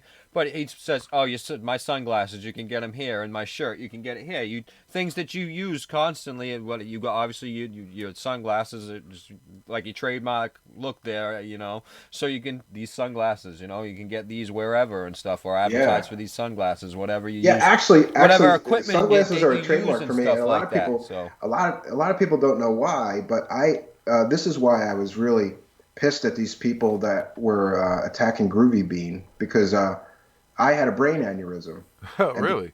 Yeah, and because of that, I have it's called third nerve palsy. So I have like a lazy eye. Yeah. Let's see if you can see. Gotcha. And I don't know, I'm self-conscious about it, so I just always wear sunglasses or some kind of glasses so that people, so I don't, you know, because it's distracting. Like, people look at you and you got this wonky eye. You know what I mean? Steven, do you know my story though, real quick, Steven? Because you know I had a brain aneurysm. Really? Yes, I had the same thing. I had the palsy in my face and stuff, so my eye was asymmetrical looking at this eye.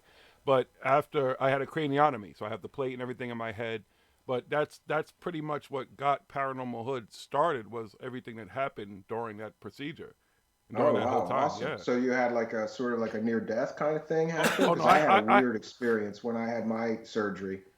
I'll just say I had the death, like gone and come back. But I this is about you tonight, so I really want you and I can talk off air or something about. Oh, sure, yeah. But I want to hear. Yeah, tell me all about that. I'm interested in hearing that. I want to hear about your experience though. So what was your experience like? Though? Well, my experience was that I had a really old idiot doctor who told me that I was throwing up and I couldn't eat. Like, I couldn't even hold down water for like a week straight, and I was feeling so weak because, you know, if you're vomiting and like you can't eat for a week or even hold down water, you're weak as hell. He said, oh, it's a nasal infection, and gave me like penicillin or something.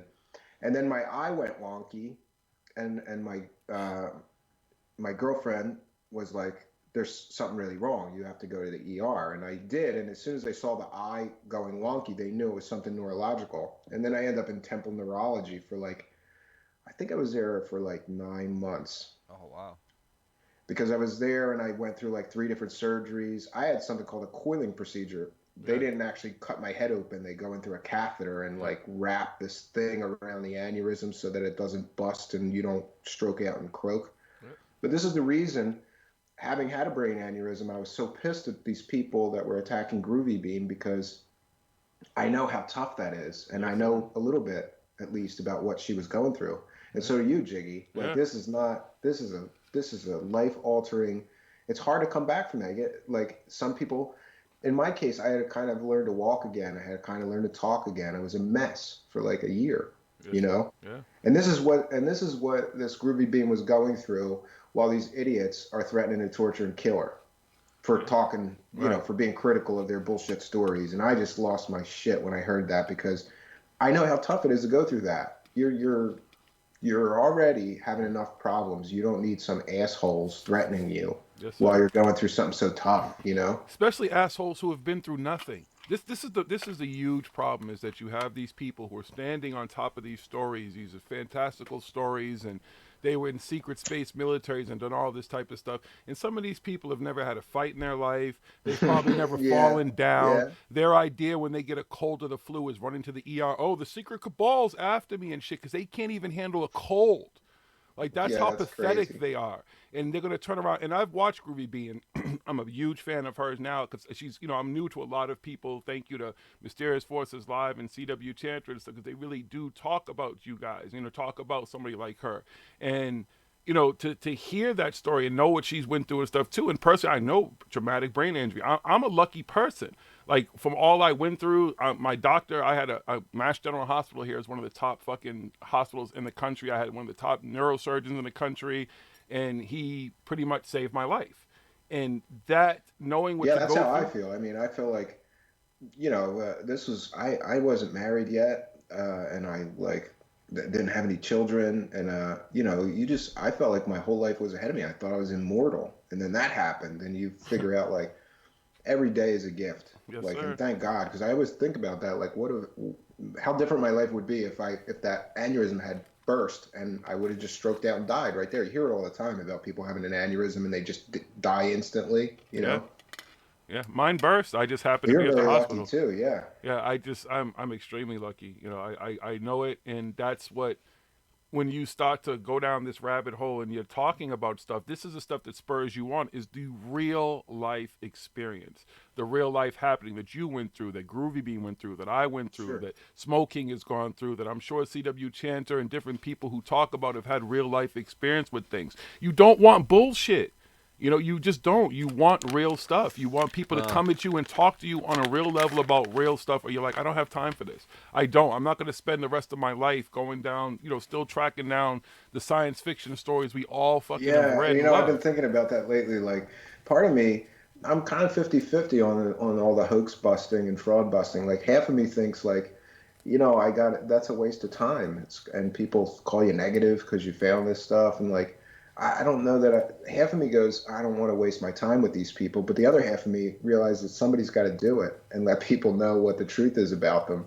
So some of us have to do it. So I'm going to try to divide my time and look into the cases that I do think are credible, but save some time to let people know who's full of shit and who's not. Absolutely. And I appreciate you sharing that with us too, because that's funny, that not funny, but just knowing that you had such a similar experience, and then Groovy Bean and different people, and you just want to stand up for these people. You want to stand up Yeah, and let these yeah, people know that and they're I kind of protected. want to say to those two clowns, like, don't threaten an old lady.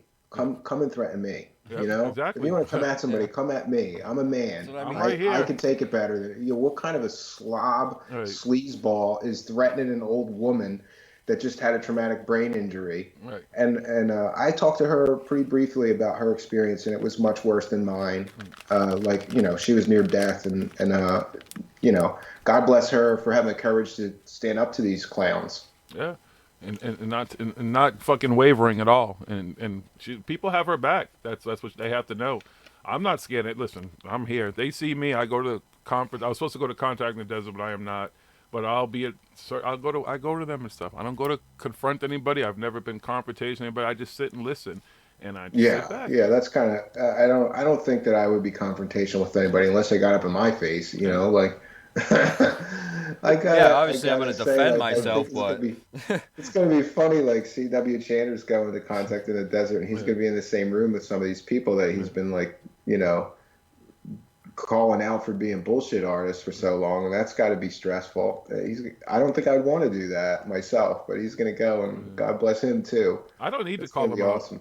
They can call themselves out. That's what they're doing. They're hanging themselves. The more they talk, the more their stories don't make sense. The more it all just kind of just keep digging. And they don't talk too. They don't really punch back. That's all that stuff. And what was the recent thing that somebody's built for conflict? Yeah, you're built for conning people. You're not built for conflict. Yeah. That's what you're built for. Yeah, he's built for conflict, and he thrives on conflict. But he fought 12-foot tall reptilian aliens in space. Right. But he can't handle Twitter comments. Right. You I know, know. like, that's just crazy.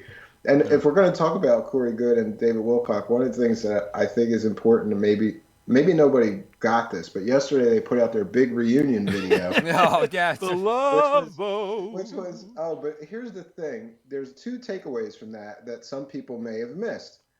These two hyped the return of these two together for like a couple of months. Like, this is going to be some big deal. The two of them together on camera for the first time since Cosmic Disclosure. And there was 2,000 people that showed up for the premiere, which, hey, those are respectable numbers for somebody like me, but that's not respectable numbers for somebody that's been on a multi-million-dollar network for years and years and years and had millions of dollars of advertising put into that the show with those two. Right. And then they do their own thing, and only 2,000 people show up to see it. Well, the secret cabal controls the algorithm, so Yes, it's not their their fault. YouTube numbers are dropping because the cabal is Right. after them. Right. And one of the other things that somebody might have missed this, and this is really, really important. I have it here in my messages I sent to you guys earlier. There was a fake sock puppet account that was in the live chat while they were doing their show, and somebody called Jamie Hamilton, who kept copying and pasting this. Anyone notice how Patty Greer has gotten quiet since the doxing info was released? She has been even more quiet since it became public that she and her team did the doxing Corey Good was accused of. And this is a fake sock puppet account. You can go look at it on YouTube. Jamie Hamilton. There's no content. There's no face. There's a fake sock puppet account. And they kept copying and pasting that over and over again into the live chat. So it's just speculation, but I think that's Corey Good copying and pasting that into the live chat over and over again, because that's what he wants people to believe, that he didn't do any doxing. Yep. Patty Greer had nothing to do with that doxing campaign. So where they got that from, it's classic misdirection. It's like, and he believes, I think, that if you just tell a lie enough, people are going to start believing it. Yeah. Patty Greer wasn't in any of those screenshots. I could be wrong. I have to look them over again. But I don't think she had anything to do with that Above Majestic group that was doing all this doxing and slander stuff against Corey Good's critics. So this is just another bullshittery, thing that he's doing to try to manipulate people's minds that he didn't have anything to do with the doxing. Of course he did. That's what they do. And then they go on their channel with their little reunion, and he's sitting there just watching David cue him the whole time, and it's all just blah, blah, blah, blah, blah, blah, blah, blah, blah. Yeah, and another thing I thought was so funny is that David Wilcock is so proud of that. This is now the famous set with our fireplace from Above Majestic, the film.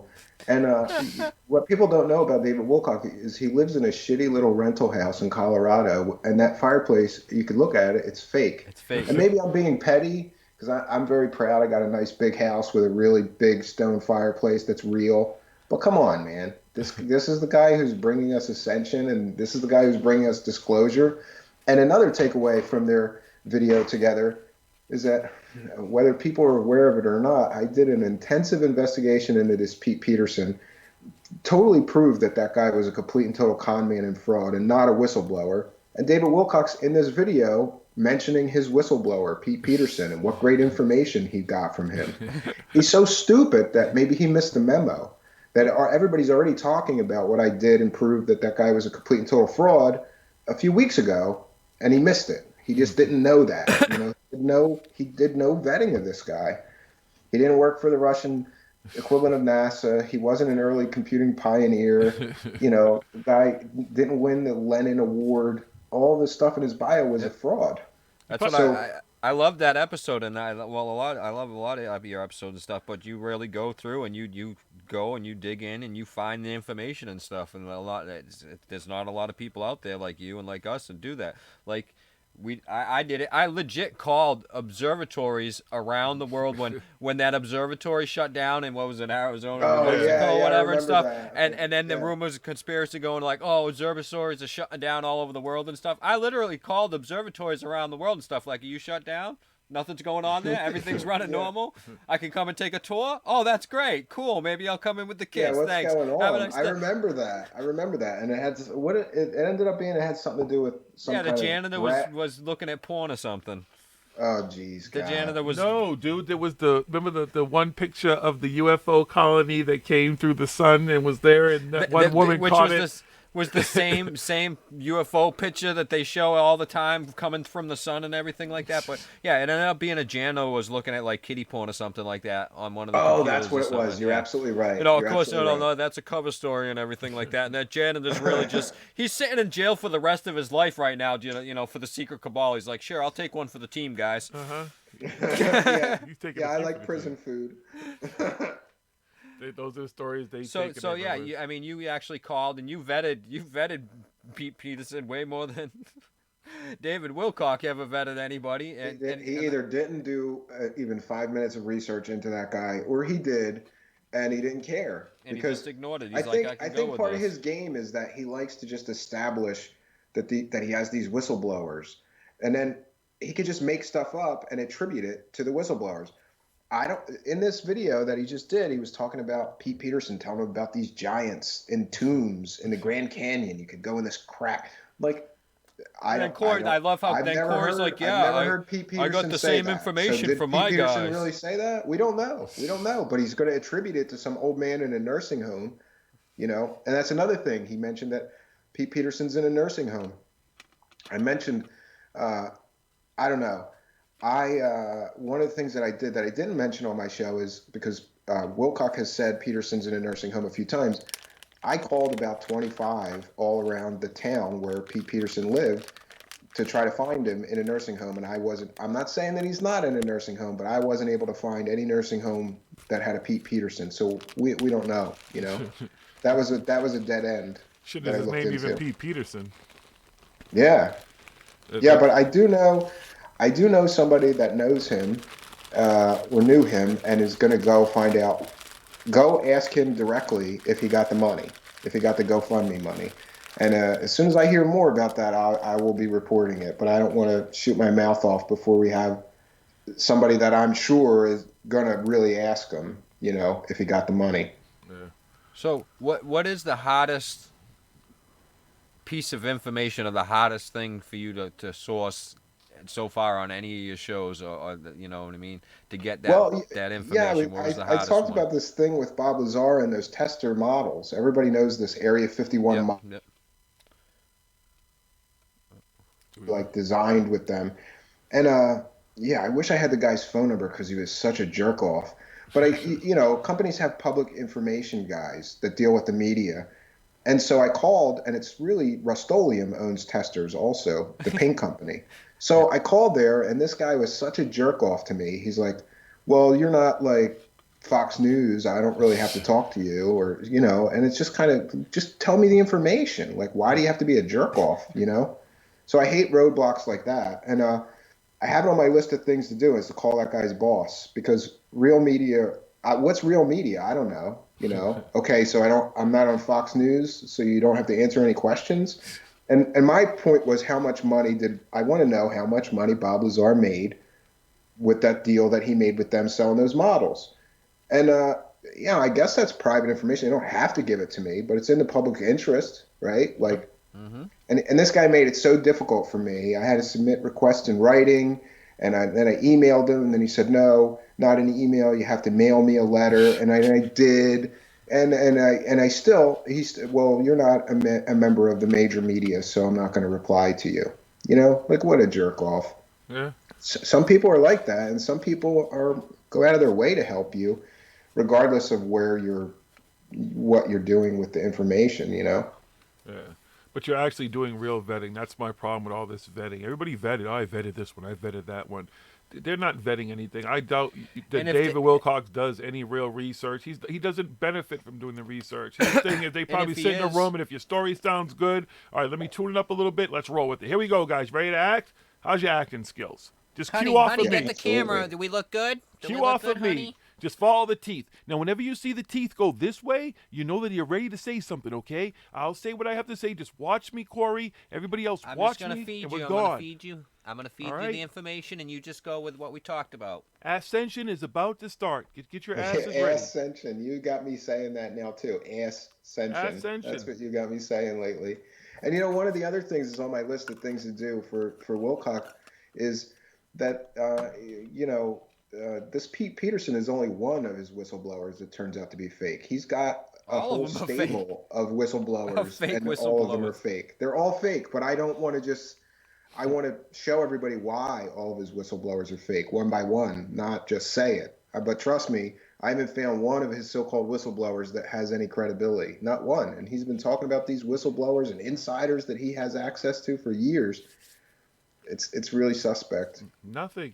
He's batting. He is the worst average batter of all times. He would never make it in Pop Warner. They probably wouldn't have let him even hit the ball off the tee and stuff, because he just can't. He doesn't hit anything. Nothing. Yeah, I always say this, like Jiggy or Smoke King or me, like anybody who just like let's say we both just made up a bunch of fake predictions about what we think's going to happen in the next year or two, with celebrities, with sports teams, with whatever you want to, with science, with politics, whatever you want to say. Let's just all three of us make up a bunch of stuff, and in a year from now, we'll see that.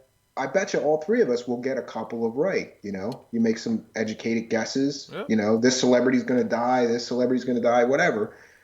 That guy has been he's got tens of thousands of predictions that he's made, probably. Not one. Not one has come true. I haven't been able to find one. And I challenged everybody that's a supporter of his, send me any prediction that he made that came true.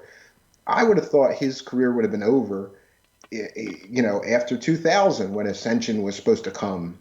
And it didn't. And then he wiped his website. And then all his 2012 predictions that he talked about that didn't happen.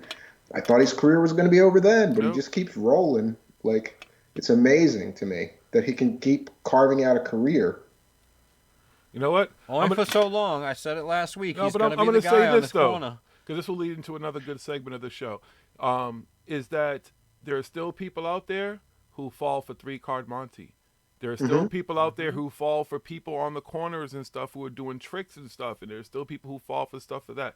So remember, which I want to bring this up, why I think, and you and I talked about this a little bit, kind of, messaging and stuff, that why I think you're such a great investigator is because magic, because you're a magician, yes, you're into magic, and I think that's very important because you see the sleight of hand, you know what people are capable of falling for, because that is your job, is the illusion. It's very important. And a lot of these people employ the same kind of techniques, especially fake psychics usually are doing magician tricks. And so if you studied magic, or I don't like the term magic, just to be clear, I mean the art of conjuring, stage illusions, things like that. That kind of magician. Not that there's anything wrong with ceremonial magicians or people that are into that, but just to be clear, that's the kind of magician that I was and am. To be quite honest, I have a 7-year-old autistic son that I'm almost a full-time caretaker of, and I haven't done as. Once he was 3 or 4 and his symptoms really started to manifest and he needed so much care, I kind of slacked off of doing so many shows that I used to do. I used to tour and do all kinds of magic shows. Wow. I've done magic shows in Vegas and in New York, Manhattan Arts Center. I had a running show there. So I haven't been doing that as much because of my son and the demands of taking care of him. But all those skills that I learned, you're right. It's absolutely, that's why sometimes I think I'm the perfect person to look into some of these frauds, because I can see through them and it's almost a curse. Like you can look at these guys and go, I know exactly what he's doing. Like this thing with Corey Good and copying and pasting from a fake account into his live chat. He's trying to manipulate people into believing his side of the story.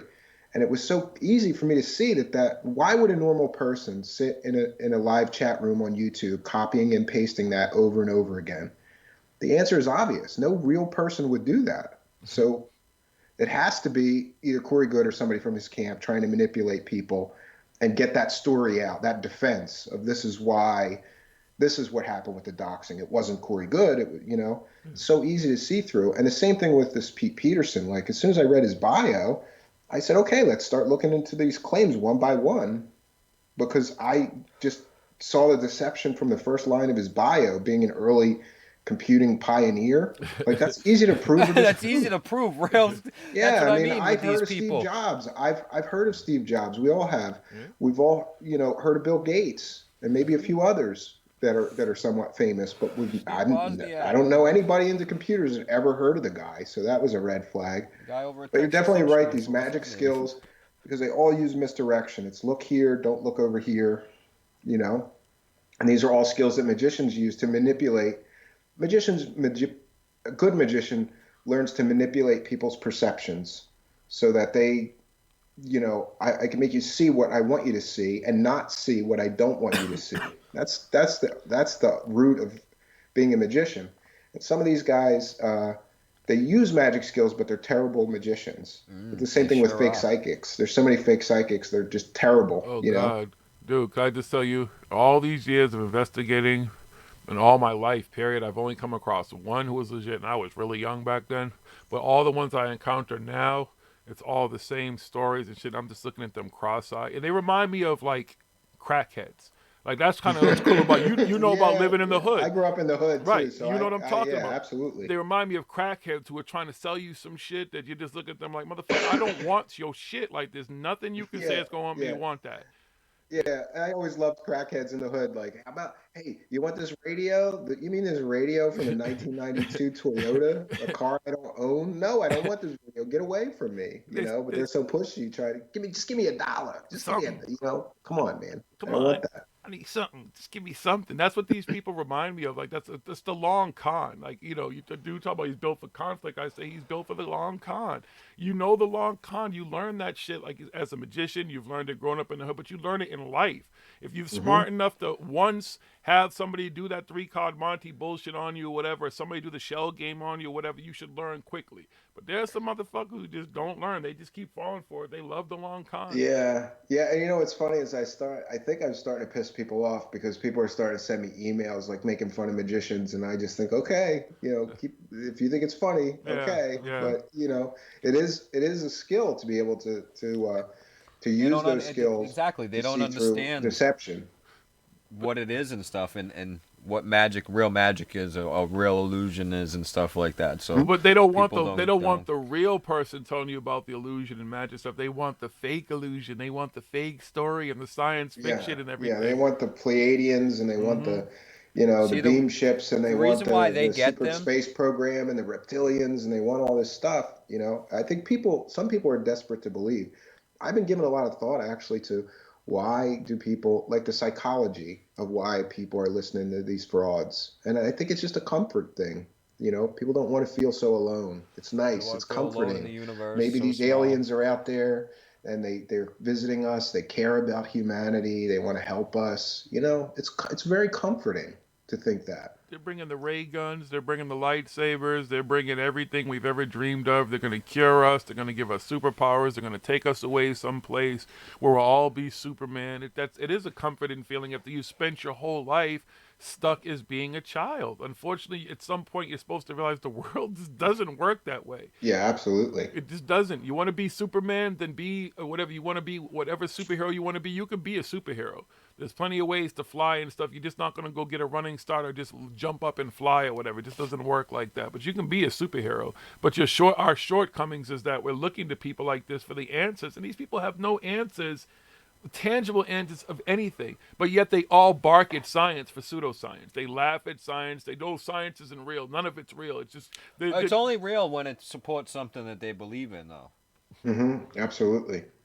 That's absolutely true too. That's when it's their way of they manipulate everything. We know that. As you say, they like to cherry pick and their word salads of everything that kind of sounds good, but they're not even And you can go and pick it apart real easy. See, the reason why they get away with it with a lot of people and stuff is with most people when they go into a magic show or to go to see an illusionist or something like that, they know they're going to see a show. They know they're going to see some tricks and stuff like that. With David Wilcox and stuff like that, and these people don't know that they're going to see a show and they're going to be.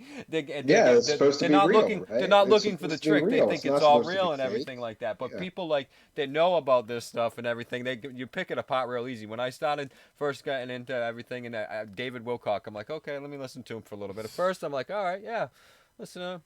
Do a couple of shows and stuff.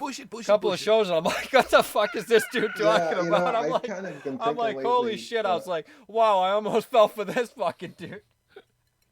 Yeah, I've been thinking lately that like it might be some form of my own personal hell that I've kind of, you know, sentenced myself that I got to listen to some of that shit, because after about 20 minutes, like my eyes roll and I can't.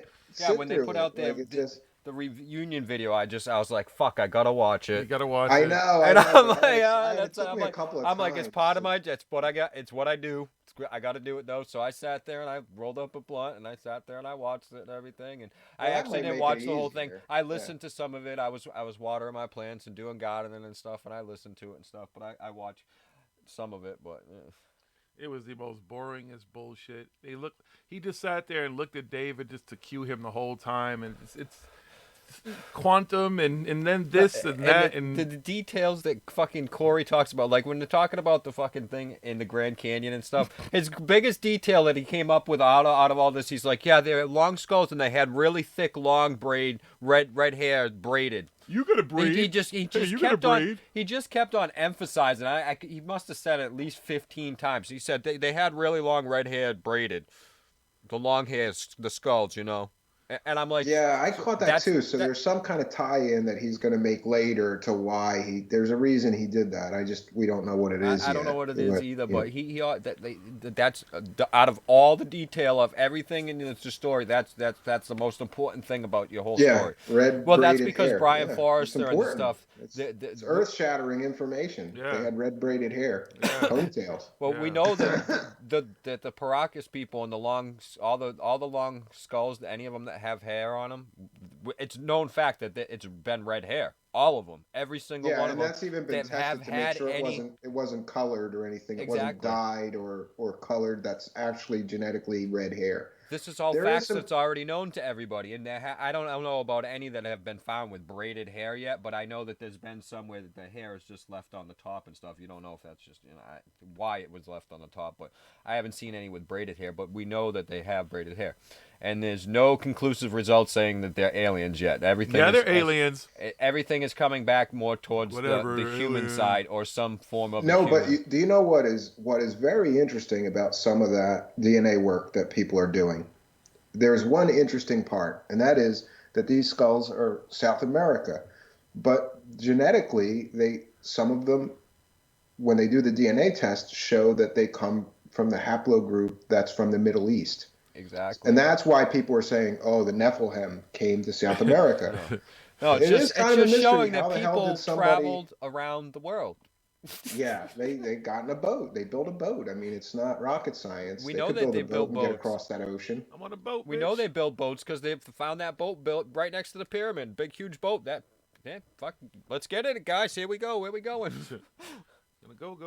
Yeah, I mean, that's kind of interesting, but it's a stretch to go from, some people from the Middle East came to South America and settled, to go, they're the Nephilim or they're fallen angels or Anunnaki, aliens, you know?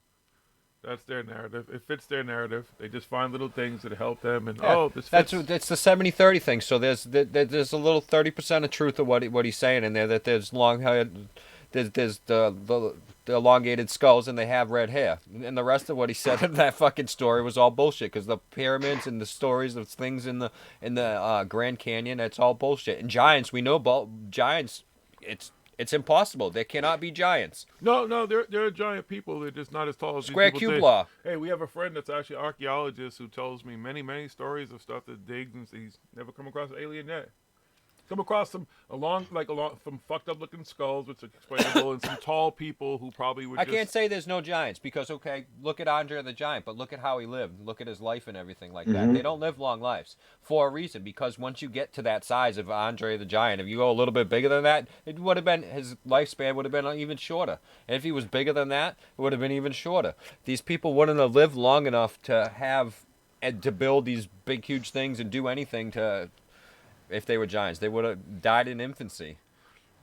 Their bodies, their lungs couldn't fucking support as a child, as babies. They say there was fucking giants 40 feet tall. No, they would. A baby would have had to been fucking the size of me. They were aliens, man. They're not like us. Come on, stop messing with this. I can't lie though. I kind of follow some of this stuff, hoping that someday they're gonna find that smoking gun proof and evidence, and but an 8-foot tall skeleton is not proof of a race of giants. Not if you only find one of them. Maybe if you found, I don't know. If they found like 400, if they found a burial site with 400 8-foot plus tall skeletons, maybe that would be good evidence. But usually it's like. It could be a physical anomaly. There's gigantism. Oh, and I could even see that at a point in time where there was maybe a group of people, a few of them or whatever, through genetic or whatever, and through a family line where there could have been a group of them, maybe a couple hundred of people that size or whatever, through breeding and stuff. But they didn't live long, and it didn't last long because of the genetics and just the laws of nature and stuff like that. It can't happen. It doesn't work that way. Dinosaurs were that big because the way that they were built and everything is completely different than a human would be built and stuff. So, It's just, people don't look into these things. People don't realize that stuff. I hold hope with a lot of these things, like you, Steve. That Yeah, a I little bit keep a it lot still of might things be in my there. gray basket because it's interesting and it's fun, and I hope, man, that would be Well, that's what awesome I'm to here to find do. if there's some race of giants somewhere, Yeah, that'd be great. It just ain't their fucking But I'm giants. just looking through these stories. Nope, this story of giants isn't real. And someday maybe we'll find that story of real giants or of real aliens. But all the stories up until now and everything. Bullshit. Woo, woo, woo, In the woo. woo, woo, And I'll just keep on woo. searching and researching you and stuff and woo, doing woo, dedicated woo? researching like you, getting on the phone, calling colleges, like I was calling freaking observatories around the world and shit. My wife's like, what are these phone numbers and shit? What the fuck are you doing? Yeah. All right, so Steven, I have another question for you. There was another death this week that really kind of shook and sparked a huge conversation in the field, which is Isaac Kappy. And dude, like this, all the people have, there's actually been live shows and back and forth and conversations and stuff like that. What's your thoughts on all this? Well, I'm kind of torn because you get this guy that is coming out and naming this person and that person as a Hollywood pedophile, and then he makes a video.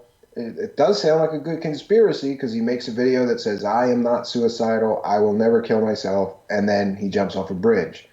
But apparently there was a suicide note written in his own hand, and a lot of people have reported that he was on a lot of drugs. It seems apparent from looking at some of those videos that he's probably on some drugs, which can complicate things and make you make bad decisions.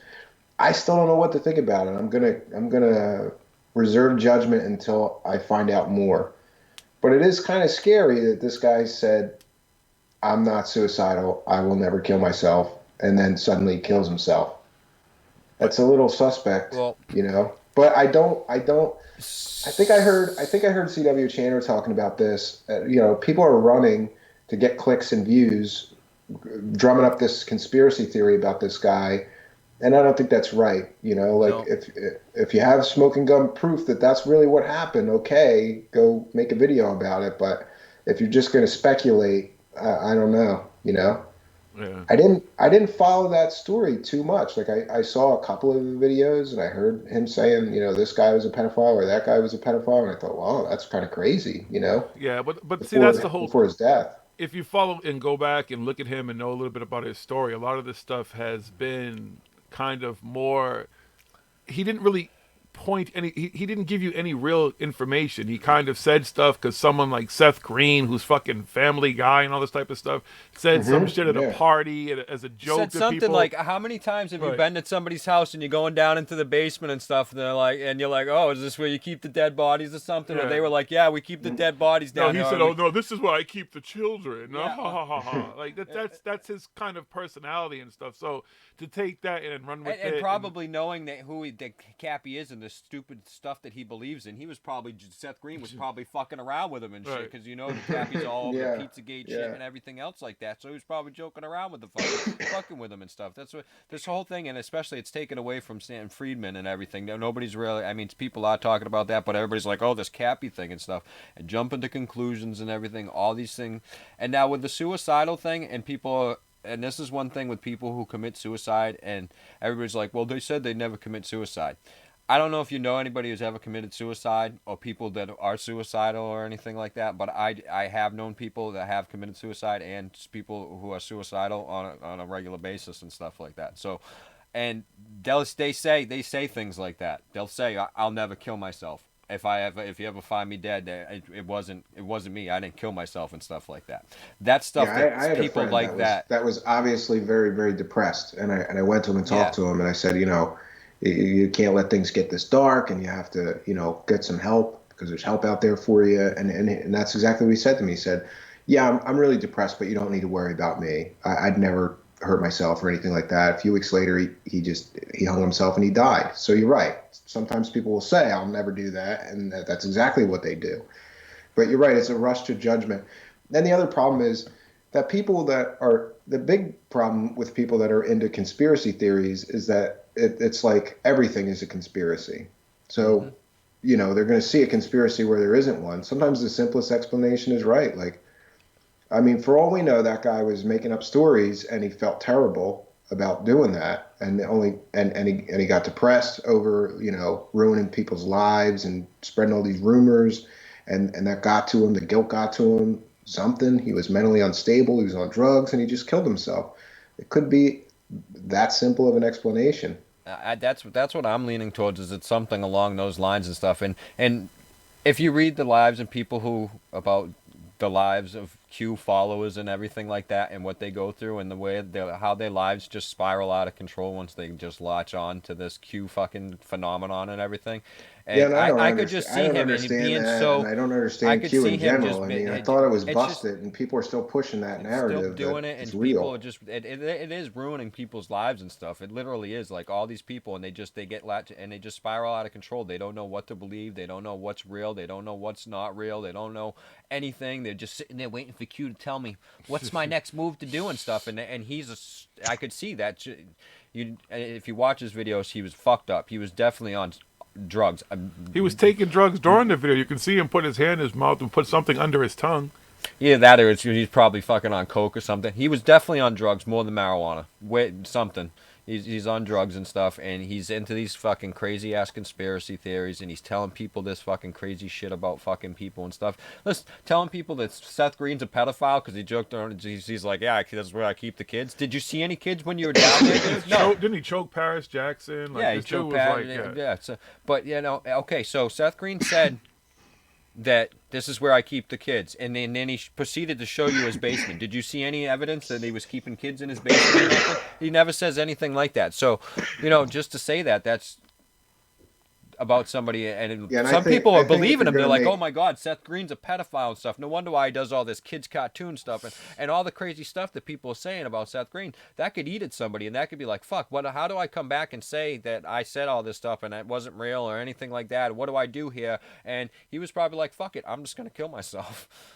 Yeah, it could be. And the thing that gets me is like, you know, that's probably the worst thing that you could possibly accuse somebody of being, right? Yeah. Oh, yeah. That's the worst thing that you really could. That's worse than saying the guy. You know, like if you say this guy cheats on his wife, that's bad. But this guy's a pedophile. That's fucking terrible. Mm-hmm. Especially if he's not a pedophile. You should not be. You should never ever make an accusation like that unless you are absolutely certain. The proof. Yeah, there's a lot of. There was a time when I was involved in all these magic organizations, like, you know, that's kind of like I joke that I have cult experience, because these magic organizations like International Brotherhood of Magicians and Society of American Magicians, they're very cult-like, and there was a time when they had a rash of pedophiles being outed and arrested and all this kind. And I spoke out against it, and like, it's terrible, that kind of stuff, and that they have like a cult-like, you know, close ranks, don't talk about this person. If the media calls you, don't. No, I'm gonna talk about this person if he's truly a pedophile, you know. And once they get convicted, that's it. There should be out of magic. But there was a time when they weren't. Like, they would still let them be in these groups even after they got convicted, and I fought against that. And now they all have new policies that if you get convicted of being a pedophile, you're no longer allowed to be part of these groups anymore. Oh, but it's amazing to me that people had to fight them to do that. Well, listen, these people turned pedophilia. A lot of this stuff has been going on for a long time.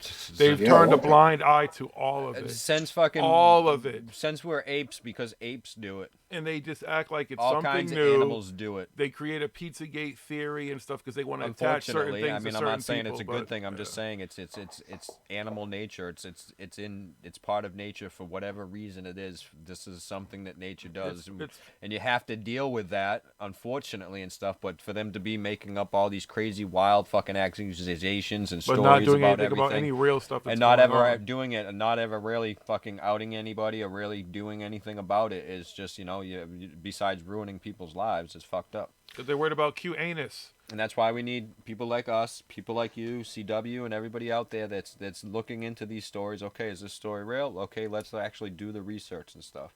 So, what was your funnest show to research? Which one did you have the most fun researching and looking into everything and doing? You know, I think that Pete Peterson one was probably one of my favorites so far because I couldn't believe you know, like the further I got to go through this guy's bio, and this one's a lie, and this line is a lie, and this line is a lie, like I just couldn't believe it. And, you know, it's kind of like that gotcha moment, you know, like that, you know, To Catch a Predator gotcha moment or something, you know, like I felt like, whoa, this is a great gotcha moment. Like David Wilcock, I gotcha. Like this guy's totally full of Wait, shit. but you have you have a new reality show right there. That's what it is. You got to like lure them in and make them think they're coming to meet some hot astrophysicist who really believes their theory and wants to prove it. When they get there, like, now wait a minute, this is Steve Cambian. Yeah, now, you that's came funny. here to tell some astrophysicist about some blue avians, David Wilcox. Talk to us about it. There you go. You have a reality show right there, brother. Yeah, absolutely. Somebody needs to do it. It's the way that they spin these stories from everything. And let me ask you a question. What do you think about the whole Q thing? Because the Q thing to me, I've seen the Q map. I gotta say, when that started, I was on board. I was like, wow, this is awesome. There's some guy in the deep state, and he's gonna tell us what's going on behind the scenes. And I thought that some of it was like credible information, but it felt like the longer it went on, the more you just see through that it's all bullshit. It's some guy LARPing or like sitting around on a message board. Like, let me see what, but it's just like the UFO fraud guys. Like, let's just put a bunch of bullshit together and hope that something that I'm talking about rings true with people and happens. I thought it was largely like debunked, you know, as being like a joke almost, like a troll joke. But it's just like it keeps going and it keeps going. And these people that believe it are like flat earthers. Like, you're not going to convince them that it's fake. Nope. So I have a few friends that are really into it, and they call me up and like, did you see this Q post? No, because it's bullshit. I don't really want to read it anymore, you know? Yeah. And the thing that I always think is like, who is Q? It could be 100 people posting this stuff, you know? It could be 100 different people posting stuff. There's a few ideas of who it is, but yeah, who knows, who really cares? I never really followed it and got into it. The only reason why I got into it, because I started seeing other people that I know fucking post up bullshit and stuff, and they were into it, and I was like, all right, let me just look in. And as soon as I started looking into it, I'm like, no, we do not do that here. Yeah, we don't do that here. Well, the thing is like so many things that he talked about never happened, you know? So, and it is all things, people are very hateful and distrustful of the government, and this guy's giving them hope. Like, yeah, but he's in the government. All these corrupt rich motherfuckers that are fucking everybody are going to get theirs. But he's in the government. Some of the gist. And he's working for a corrupt fucking billionaire, but it does. How do you? That's what I mean. That's what all these people in the truth woke. All these people. Don't trust the government. They're like, don't trust the government. Trust everything. And then all of a sudden, everybody's like, trust the government. Don't question what they say. Trust the plan. And I'm like, absolutely. And that's what threw me off as soon as I started seeing some people posting. I'm like, wait a second. You're saying you just posted up, don't trust the government, all this other stuff, and now you're saying Q, go Q, trust Q, because he's in the government and he's, so yeah. And he works for Agent Orange and he's close to him. And you don't think that the government can track this guy and fucking hang him for treason? If anybody's gonna be in a military tribunal, it would be fucking Q. Yeah, especially if he's leaking classified information. Yeah, exactly. They would get to him so fast. They would make his laptop spin that he's posting from. So they would get to him so fast. That made me think right there that Q, yeah, he really is working for the government, and he's out here spinning some stories for you all to keep everybody distracted and shit, and it's doing a goddamn good fucking job. It could definitely be disinformation. It could definitely be that. It looks that way. I'm still digging on that one, which takes a lot of research. So maybe should we tell them? Should we talk about this top secret plan? I don't know. It's G16 classified. Should we reveal them? Should we reveal it? I don't know if we should reveal it yet. It might be too early to reveal it. Should we invite them to become part of the team? I don't know. We'll talk about it. All right. We'll wait and see. You got to be careful because we don't want them to think like, it's a super team of superheroes. Super team of outsiders. We have outsiders. We don't do that insider stuff here. Not at all. We don't do that here. We have outsiders. People who actually are outside doing real work with real stuff. Real scientists, real archaeologists, everything, who give you real perspectives, who go to real places. These they go to the same places and don't come back with all the woo, woo, woo. It's like, no, it wasn't like that. Yeah, we want to put together a team of researchers, and tackle topics together and stuff. Something. Yeah, I might be interested in something like that. I'm gonna have my hands full going forward because actually, I have some news if you don't mind that I could share today. That's brand new information. That's good news. All right, let's hear it. I started this midnight hour show and I had no plans to make it some big huge thing, and then just kind of started snowballing and getting bigger and bigger. And then I tried to get on some like paranormal networks, and I'm not going to mention the ones that I talked to that were very negative, but some of them were really negative. And another one kind of wanted me to apologize to this person or that person, and they wanted editorial control. And I kind of had to shake my head, like, what does editorial control mean? And that would mean that they could delete anything from my show that they didn't want me talking about, or, like if I said something that they disagreed with. I don't know exactly what they meant, but they were going to have control to edit. And so I turned them down, and I just rolled on as indie. But now some things changed, and my show, The Midnight Hour, will be available on the Fringe FM starting Saturday, May 25th, every Saturday at midnight, which is a great thing because this Fringe FM have a huge reach, like much greater than my reach. I made a note here because I can't keep it all straight. Let me see. The Midnight Hour show will, starting Saturday, May 25th, will be available through the Fringe FM web player and also on TalkStream Live, Paranormal Radio app, iTunes Radio, Radio Garden, through the Fringe FM iTunes app, through the Fringe FM Google Store app, through Alexa, and there's also an on-air listen line by telephone. So even if you don't have any internet, as long as you have a telephone, you can call in and listen to my show. And I have to thank those guys, and they were very welcoming and, really liked my show, and they don't want anything as far as, they're just going to let me do my thing. But we're going to partner to try to just help each other out. So that is great news, and this is the first that I get to announce it today. And I want to thank you guys and everybody else that has supported the show, because now we're going to take things to the next level for real with this kind of distribution. Yeah, congratulations. That's very awesome. Distribution is important because it's hard to reach people, and a lot of these folks who they're mainstream and they're backed by these big corporations with a lot of money and a lot of reach, and they've got the AFM and the AM dials still going and stuff, and to get that reach is important, to be able to talk. Because terrestrial radio, though, it's so hard because they're so far behind still with how you can talk, but you can maneuver around and still have a good conversation. They're just scared of any real talk. So once you get distribution, that is huge. So congratulations, brother. Yeah. But I guess the downside is what I was mentioning earlier. Like now I've got to do a show every week, and but I've got a lot of stuff that I held back that was kind of like, it's kind of like having a cake that was half baked, but you save it just in case you get hungry later. Like that's what I've got. I've got 25 folders of half baked things and research half done, and I think I've got enough material to keep going and still keep the quality of the show where it was, because I don't want to start backsliding into shitty shows just to fill the space.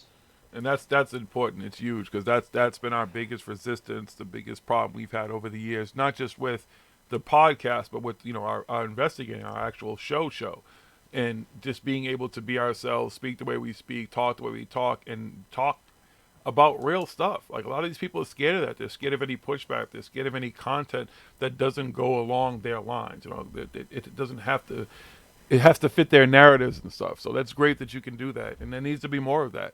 More just real talk. It's not that scary for people who have you're not CW Chanter. I love him to death. Even us, we might be a little bit more rough around the edges. You come through. You're not yelling at anybody. You don't use profanity. You come from it from a very objective view, but you actually do the research, put the time in. So for anybody to look at you and be like, "Oh, I got a problem with this guy. Why do you have a problem with him?" You're not screaming at anybody. You haven't challenged anybody to anything, and you've actually, as I said, bought people and like on your I said show. too, like there's some of these other organizations were kind of like, well, you said some disparaging thing about this host that's on our network, and so you have to apologize.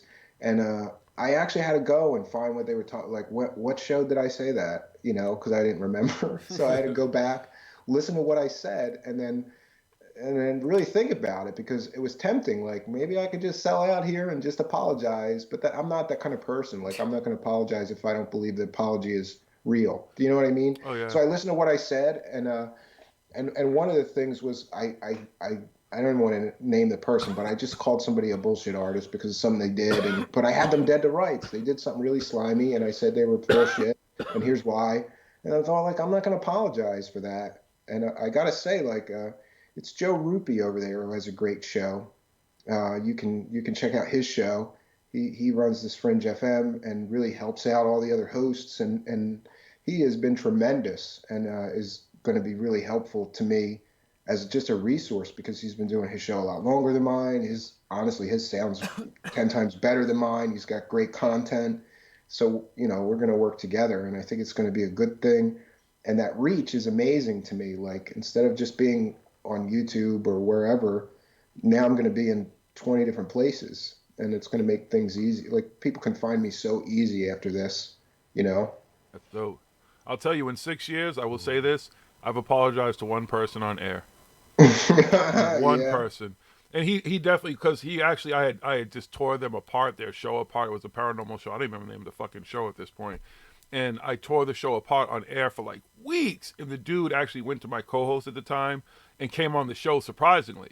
And we had a cool conversation. He explained a lot of what he was doing and who he was. And then I actually have hung out with him a few times since, when he comes to Boston and stuff. So it was the first time or only time I've ever apologized to somebody on air who I literally, like, I trashed him so bad. It was horrible. I felt bad. Yeah, but in this, so, but maybe that, but you really and honestly wanted to apologize, and then you did so. In my case, it was like, nah, I don't really want to apologize for what I said. I stand by what I said. Yeah. And the other thing is that I just got this impression that this other organization were going to muzzle me. They were really going to muzzle me, and I don't want to deal with that. I want to be like Joe Rupi at Fringe FM is kind of like, you can say whatever you're going to say. He said, just try and be respectful, though. He even said, Fringe FM has a lot of weird topics and hosts that talk about, even he used that term that you guys use, that woo-woo stuff. He's like, we got a lot of guys that talk about this woo-woo stuff. People like it. You can even say, I don't believe any of that shit that these other people on this network are talking about. And that's something to be able, I can be critical of them. I don't really have a reason to be. I mean, but it's nice that he's going to give me that freedom and not tie my tongue or any of that kind of stuff. He's just going to support me to really make the show better and to make it reach so many more people, which I'm excited about. And you should be. Absolutely. It's awesome. It's freedom to speak. It's very important. The freedom to be heard. The freedom to put a little pushback and just talk about some of these people, because they're putting this stuff out there too. And maybe with that kind of reach, they'll be more prone to maybe want to come on and talk to you. Like I said, you're calm. You're kind of the calm in the storm. So maybe being able to have a conversation with you, they should maybe reach out to someone like you and do that, especially with that reach. It'd be important for them too to do that, because they need to do something. They can sit there and have their little reunion shows and talk to each other all cute and stuff, thinking they're the odd couple, Felix and whatever, and Oscar and shit. Whatever, but that's not really what it's about at this point, guys. Like, you can posture on social media and get your mic bearers, whoever that dude. Because you can see, Smoke King doesn't see a lot of the Twitter stuff, but you're like CWUI, like a lot of folks in Automine, like they see the stuff that goes on Twitter. And this dude, I see these people forget again that I've made this circuit for a long time, and I've been in the audience and heard them talk, and I've met a lot of them, and they forget who I am for some reason, I guess, or they don't know. But I know a lot of stuff about these people, and they chime in. I'm just looking like, where are you coming from, dude? Like, you just want to be relevant. Just somebody else who wants to be relevant. These folks want to jump on the bandwagon and be relevant, and guess, then take your punches. Be men. If they're blocking and stuff, it's like, oh, we're going to block you. I don't get this. Again, it's supposed to be about peace and love and ascension and everything. Why are they just so combative? Why is there lawsuits? Why do you care about all this? Aren't you leaving? Why are you threatening old ladies? Yeah. Yeah, why are you threatening old ladies that just had a traumatic brain injury? It's crazy. I thought you were leaving. If you're ascending, it's coming so soon. Why do you care about tribunals? Why do you care about anything that's going to happen here on Earth that's going to be bad and you guys are leaving? Bye. Go. Yep. Why aren't you raising your vibrations, not worrying about that stuff like you tell everybody else? They all want the D, man. I'm telling you, they're trying to get to the D, the 5D, the 7D, whatever. They all want to get the D. Go to the D. I don't even understand what they're talking about when they start talking about. Listen, they've taken something that I understand, ascension, as far as taking your energy, whatever, through meditation and stuff, and psychedelics and ascension past that. All the other stuff they're talking about, I'm not worried about that. I've already died. Like I said, Stevie, you've been there. You've been on the brink of death. You know, they don't get that. I'm not really worried about what's going to happen if I got to vibrate high so I can go meet some aliens and they're coming to save me. Nobody came to save you. Nobody came to save me. Nobody came to save you, Smoke. Nobody came to save anybody who's listening. And your moment of you can say whatever you want. And angels, your family, then fine. I can believe that before I believe that some blue avians are coming down or any other alien. Any other alien I've heard throughout my life. Pleiadians, Anunnaki, the Beovians, motherfucker. The dude from Howard Stern and shit. Everybody had a fucking alien story that's been regurgitated for some other shit. They still ain't come. All these, I'm almost 50 fucking years old. They still ain't showed up. Isn't this the right time? Can't they see us from space now? We got all these beautiful LED lights and everything. We're shooting stuff in space all the time. They haven't seen us yet. And then when they get here, somebody catches some grainy image on their for some reason they got a fucking iPhone 10XR or Samsung Galaxy 10,000, whatever, but they still can't get a good image of them. And there are 30 other people around there going, ooh, and and none of else for some reason ever take pictures. It just never happens. I don't get it. 2019, come on. Disclosure. I think, though, my theory on most of this is that what I truly believe is that some of UFOs, just like Stanton Friedman say, underline some 500 times, are extraterrestrial spacecraft.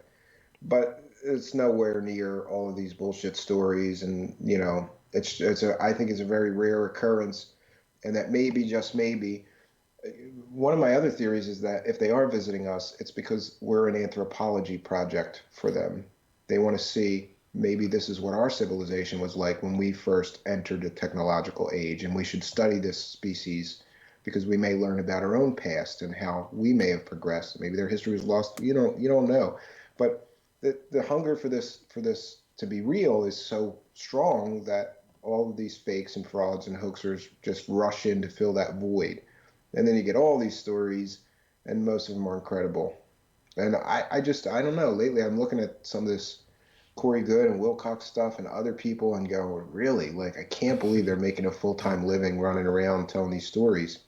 They are. But I believe that this, this Corey Good cosmic, what is he calling it?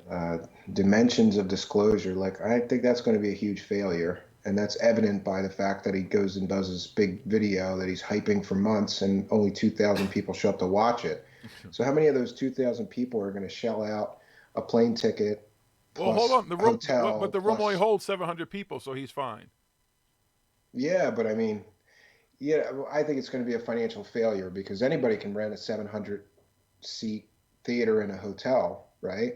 But that's going to set you back thousands. Plus, he's got to pay for all these people to come in and do these lectures. He's going to have to pay David Wilcock. Like, I don't think the math adds up. But we'll see, because I'd like to hear what happens when that goes off. But even if they do, good luck. Have fun. They could. I hope that maybe that's what they have to do. They don't know when they show up under their seat. You get a ticket to Ascension, and you get a ticket to Ascension, and that might be the Ascension event. Actually, I've talked to a few different people who said that they were glad that Corey Good's going to go off and do his own kind of conventions, because then all of the bullshitters will just go to that convention, and then maybe the other conventions will get better and have more credible people now that all the woo-woo fake assholes are just going to hang out with Corey Good and his bunch, So it may improve things. You don't know. Hey, his cult, whatever you want to call it, can follow him, and that's good.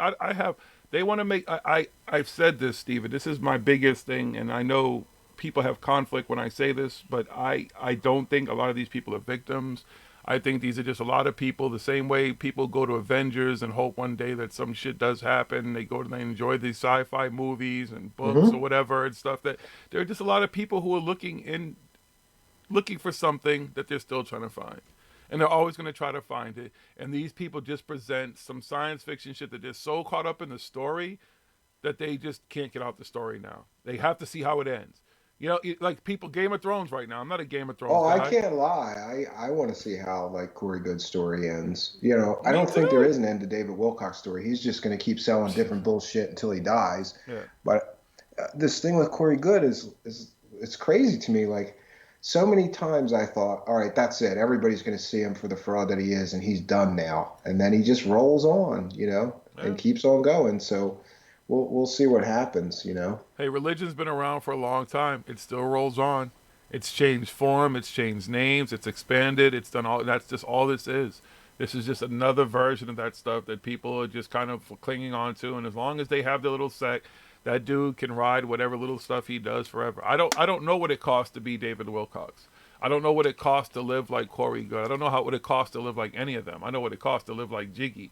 I don't know that these dudes are living great lives, whatever. On camera, it all looks great. Everything seems to come together for them. That's great. But none of it, even for them, you would think at some point that one of these aliens and stuff that love them and they've worked on or hung out with or whatever, or fought side by side with and stuff, or would just come, fuck that. We got to go stand up for our boys. Enough is enough. Yeah, and you know that's one of the other things that's always funny to me about Corey Good. Like all these stories, like he's interacting with all these aliens and. Like why doesn't he just bring one down? Exactly. Here, on down. You think I'm full of shit? Like here's the proof. He doesn't, not a single shred of proof, period, of anything that he's talked about. I just can't believe that. Like this guy's been running around telling these stories for what is it, 5 years now? I don't know, almost 5 years. Not a single shred of proof. He just keeps coming up with new stories though. Yeah. Well, it's crazy. Well, because Antarctica at some point.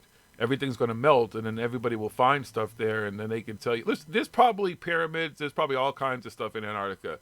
Doesn't mean it's aliens. But I doubt that any of these people have found anything. It's just one of those places where they tell the story, so everybody thinks they can't go there. You can't go there. Yes, you can. We've been over that 100 times. You can go to Antarctica. Especially all these people who travel everywhere. They're going to Hawaii. It's not cheap to go to Hawaii. You can't tell me it's cheap to go to Hawaii. I know it's not cheap to go to Hawaii and stuff. Go to Antarctica. And I know for a fact that it's not cheap to swim with dolphins because I did that on my honeymoon. And I looked at my wife and I was like, really? You want to spend this much money to swim with some fish? Really? It's my honeymoon. She insisted on doing it. I think it was like $500 for a couple hours in a pool with the Lord of mercy. Yeah. And I was kind of like thinking of all the other things we could do with the $500. But you're right. Like they do kind of, and then there's these disclosure cruises, But God bless people if they have the money. Disclosure boat. Soon we'll be taking another run. You can go run through the Bermuda Triangle and look for a way to get fucking taken and time warped into time or something, or aliens will show up, or maybe you'll find what's that, Atlantis down there or some shit. Good luck.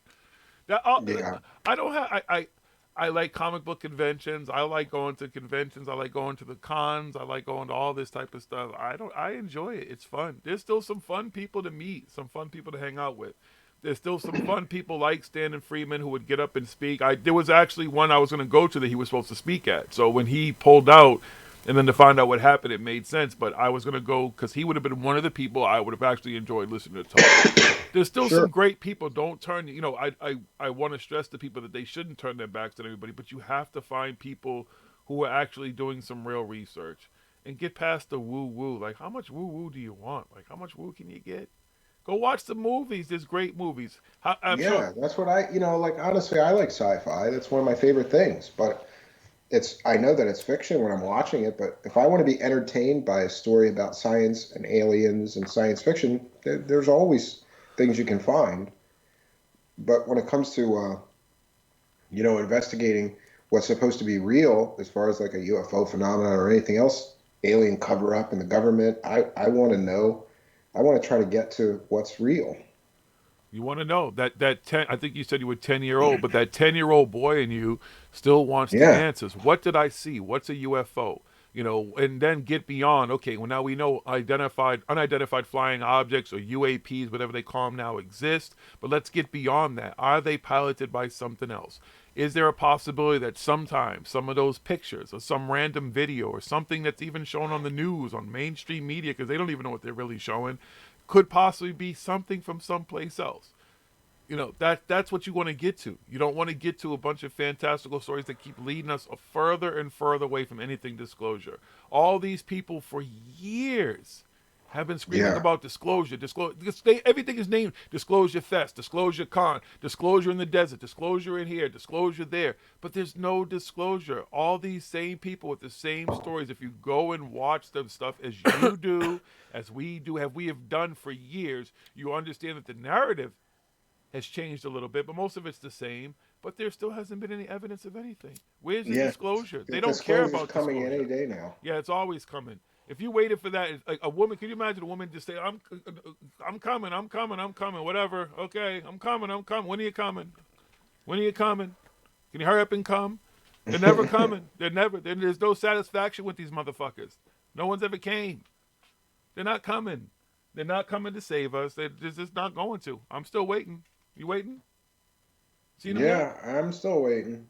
You know, I mean, I hold out hope though. Every once in a while, you know, I go, well, you know, for a while I was following this TTSA stuff and thinking like, well, they may have something that they're going to share, but it just turns into a money thing. They shared some bullshit. Yeah, and they keep people in. They share just enough to keep people interested in believing that they may be credible. Yeah, but a bunch of former CIA people and former Lockheed people not knowing that a picture was of a Mylar balloon is kind of funny to me. Number one! That was a terrible embarrassment for them. And, you know, I don't know. Hey, he's still around. It kind of lost me of thinking that they were worth listening to or trusting, you know? They don't know what they're looking at. And because this rock star dude who lived a rock star life came along and fucking just persuaded them to fucking back his bullshit, because he probably have talked to a few people drunk who were like, hey, you know what? One night they're drunk having a fucking drink with him in a bar. I'm a U.S. fucking United States Air Force fucking colonel, retired 25 years in a fucking. Let me tell you some fucking stories about UFOs. Let's drink some more. Listen, Tom DeLonge, out of anybody, I said it, if he's a rock star now, so he knows what a rock star life is or was, he would be the ultimate rock star with disclosure. He would gain everything. Yeah, he knows how to work the media. He knows real people. He has been interviewed by legitimate That's why they got him out people. there in the front. Right, but he's That's still why they're using him. But exactly, but there's no real shit from him. That's the funny thing too that I noticed. Let me tell you, Stephen, is that's all. A lot of these insiders or people who are at these stuff speaking are former FBI, former CIA, former government this, former government that. Yeah, right? that's the schism in my mind. Is like we've all been taught in this community for years that the government lies to us, that they're covering it all up, and now here's all these government people that are going to bring us the truth. Like this just doesn't make any sense to me. Exactly. And they're former, but are they former? Like, aren't you kind of always in? Did everybody saw Meet the Parents? There you go. That motherfucker never left. Jack, you're still in the CIA. Mm-hmm. Yeah, exactly. They're all former. They're just like, yeah, can you give me some more bullshit, please? Well, actually, yeah, the truth is that I have somebody in my family was former intelligence, and he told me that there's no such thing. Even if you retire, you're still in. You're just not active, you know? You'll always have information that at some point might be useful in something that's going on. You're absolutely always going to be in. You're an asset to them. You're always an asset. Like, you don't just go away. Like, there's something in your brain or in your files or something that you may have done that could show up 30 years after you've retired. It happens to police officers. There's some retired detective right now getting a phone call right now at 10:50 p.m. Eastern Standard Time. Like, hello? Hey, yeah, Sergeant O'Malley. Yeah, Boston Police. Yeah, you remember, the fucking thing you worked on back there in 75? 20 years ago, yeah. We're reopening it because we got some new DNA evidence from fucking scumbag who's fucking in Charles Street. We got picked him up in Charlestown and fucking took it on the Charles Street to the fucking jail. And he's getting that phone call right now. And that's the same thing with anybody who's ever been in it. So they're not former anything. They're agents who are just fucking, and they're having fun. They're enjoying what they're doing. Mm-hmm. Some of them might be quote unquote retired, but some of them are probably still in. They're like, yeah, sure, we'll go do a disinformation campaign for you. We'll fucking keep these people out here guessing. What do you want me to talk about? And not looking at fucking anything that we want them to be looking at. Yeah, the only thing that gives some credibility or credence to them is that when those New York Times articles came out, it seems like the media did shift. It was always like, when you heard a UFO story on a major media, it was always like tongue in cheek, sort of haha, the little green men, haha, and now it's starting to get more serious coverage, you know. And you do have guys out there that are total believers that this is going to happen any day, like this UFO Jesus. I listen to him because he's fun, and a few other people that are convinced. I just interviewed Stephen Bassett, and he is absolutely convinced that it's coming, and it's going to be here. It's disclosure is coming, but I don't know. I don't know. I don't know what to think. I'd love to believe that it happened. Like if that happens, it's going to be game changing, and the whole universe would change for humanity. If we had actual confirmation that there's life on other planets, But and a lot of people think they're is it grooming actual us because confirmation, now they're though? saying these exoplanets, and the Vatican has come out and said that it wouldn't change anything if there was aliens. We're all God's creatures. So people are like, "Well, maybe the Vatican knows something, and they're getting us ready." And there's some But see, then weird again, stuff going on. that all plays into the whole narrative of, remember the whole thing of bringing everybody together in a one world government because they're an alien invasion, everybody kind of forgot about that, and everybody's all like, yeah, disclosure, look at the government's telling us there's aliens, we believe the government when they tell us there's aliens. In the church, we shit all over the church all the time, but the church says there's aliens too, so we believe that. So aliens are coming, we all gotta join together, come on, here's the aliens. And then they're just going to come in, and I'm just like, you fucking idiots. You fucking idiots. It was all right there in front of you. If you just kept questioning everything, you would have seen it. Yeah. I'll just be right. sitting here drinking my tea, smoking a blunt. I don't trust most things that the government tells me, so I'm not sure if even I would believe them if they finally came out and admitted it. Like it would take something massive. It would have to be some serious fucking proof. Serious evidence. Yeah, it would have to be a tour believe. of Wright Patterson, and here's some recovered flying saucers, and here's some bodies, and all of these things. Mm-hmm. Exactly. It would have to be. It'd have to be in. But person. Jiggly's right in his theory. I thought a lot about that because he said something like that before. Like if somebody really if somebody had the proof that would absolutely prove that aliens are here or visiting us or have visited us, and here's the smoking gun proof, they would be a major historical figure and be remembered forever. So there's a lot of incentive for somebody to come out with that proof.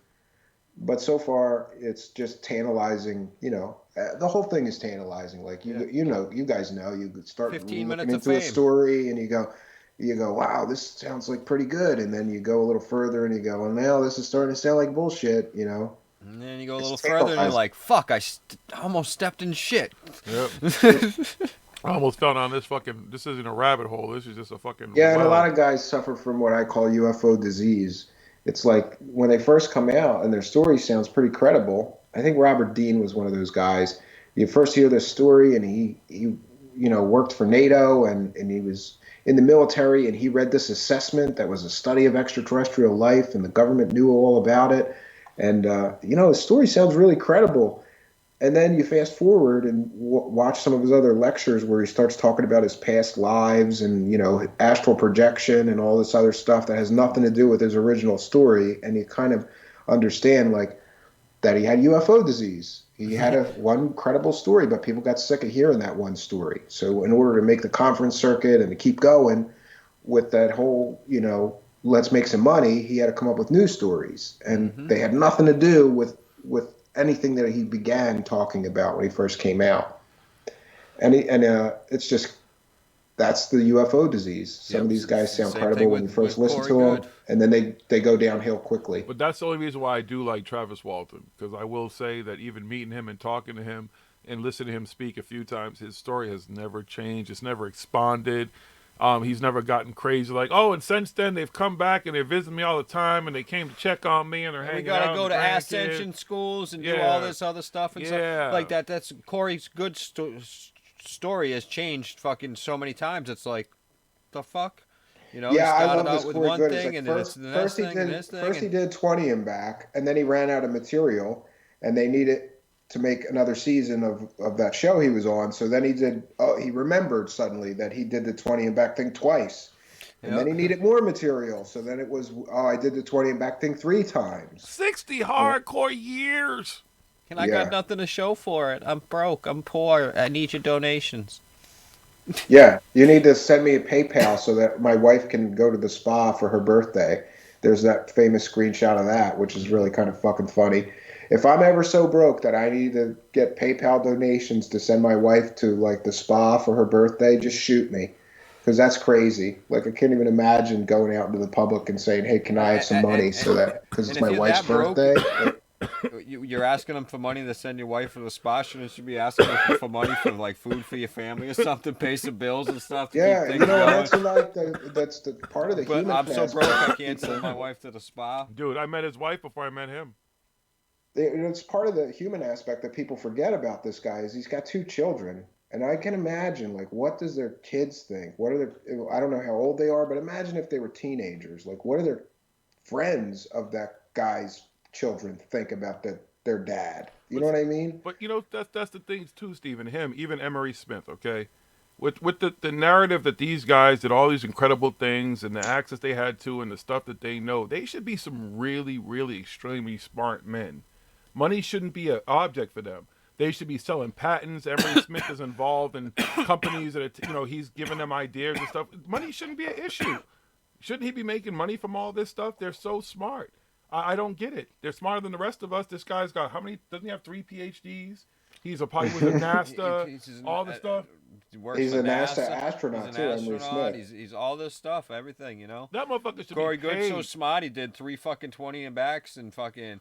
No, 3. 3. That's he what I'm did saying. 60 years. 320 hardcore fucking years. He didn't learn a fucking thing, did he? Didn't learn a goddamn thing. He's had a glass tablet with all the information of everything you could ever know. It's right in his hands, and he comes back with some blue chicken stories.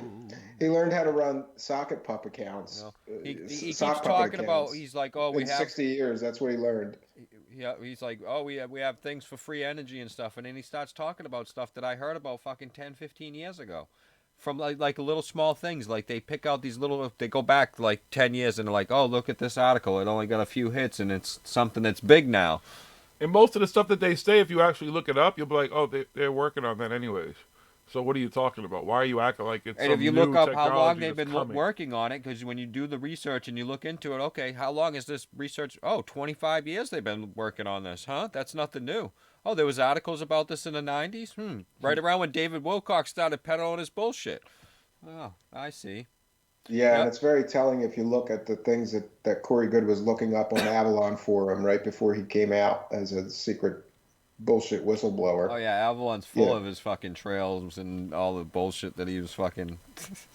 Yeah, everything that he talks about was stuff that he researched. He must have just been sitting there printing out stories for a long time, and then he came up with this narrative. I mean, that's the best thing that I could come up with. You know, I don't know, but it's going to be interesting to see where it goes next, because I think that, especially based on the only 2,000 people showed up to see that joke that they did yesterday. I think that the audience for him is shrinking, and he doesn't want people to know that. And I also have some experience in computer science, and I can tell you that I believe that a large part of his views and subscriber count are bought and paid for, and that there are view farms over in China and India, and on the dark web you can purchase anything like YouTube subscribers, YouTube views. I think it's a lot of the things with him I think is a facade. Falun Gong, Edge of Wonder, and stuff like that. They have all the power to do that. So I wouldn't put it past you. So Edge of Wonder is different because they may be getting real views there because Epoch Times and Falun Gong shares their videos to millions and millions of their followers all around the world, and they go and look at the videos. But they could also, again, because Corey's part of that, he could be having them help him out and getting farming over there and stuff like that. I mean, he has the connections and the ties with what's going on and all that. When you start to follow the money and everything. Well, if he's paying money and he's getting 2,000 views, he's getting played. Yeah, and that's one of the reasons that I suspect that he's using ViewBot farms is because there was only 2,000 people to see the premiere, and I think I checked earlier this afternoon, and that video is already up. I think it was over 10 or 12,000 views in one day. You got 10,000 views in one day? I don't think that he's that popular that he would get 10,000 views in one day. But that's just my speculation and my Well, I do. I think belief. he could. It's probably all of us fucking watching him. It's just like, what the Yeah, just fuck to are see we what bullshit he's watching? talking about now. You're Yeah, welcome 'cause for the he's got, views, fuckers. You're you got the welcome. haters watching it too.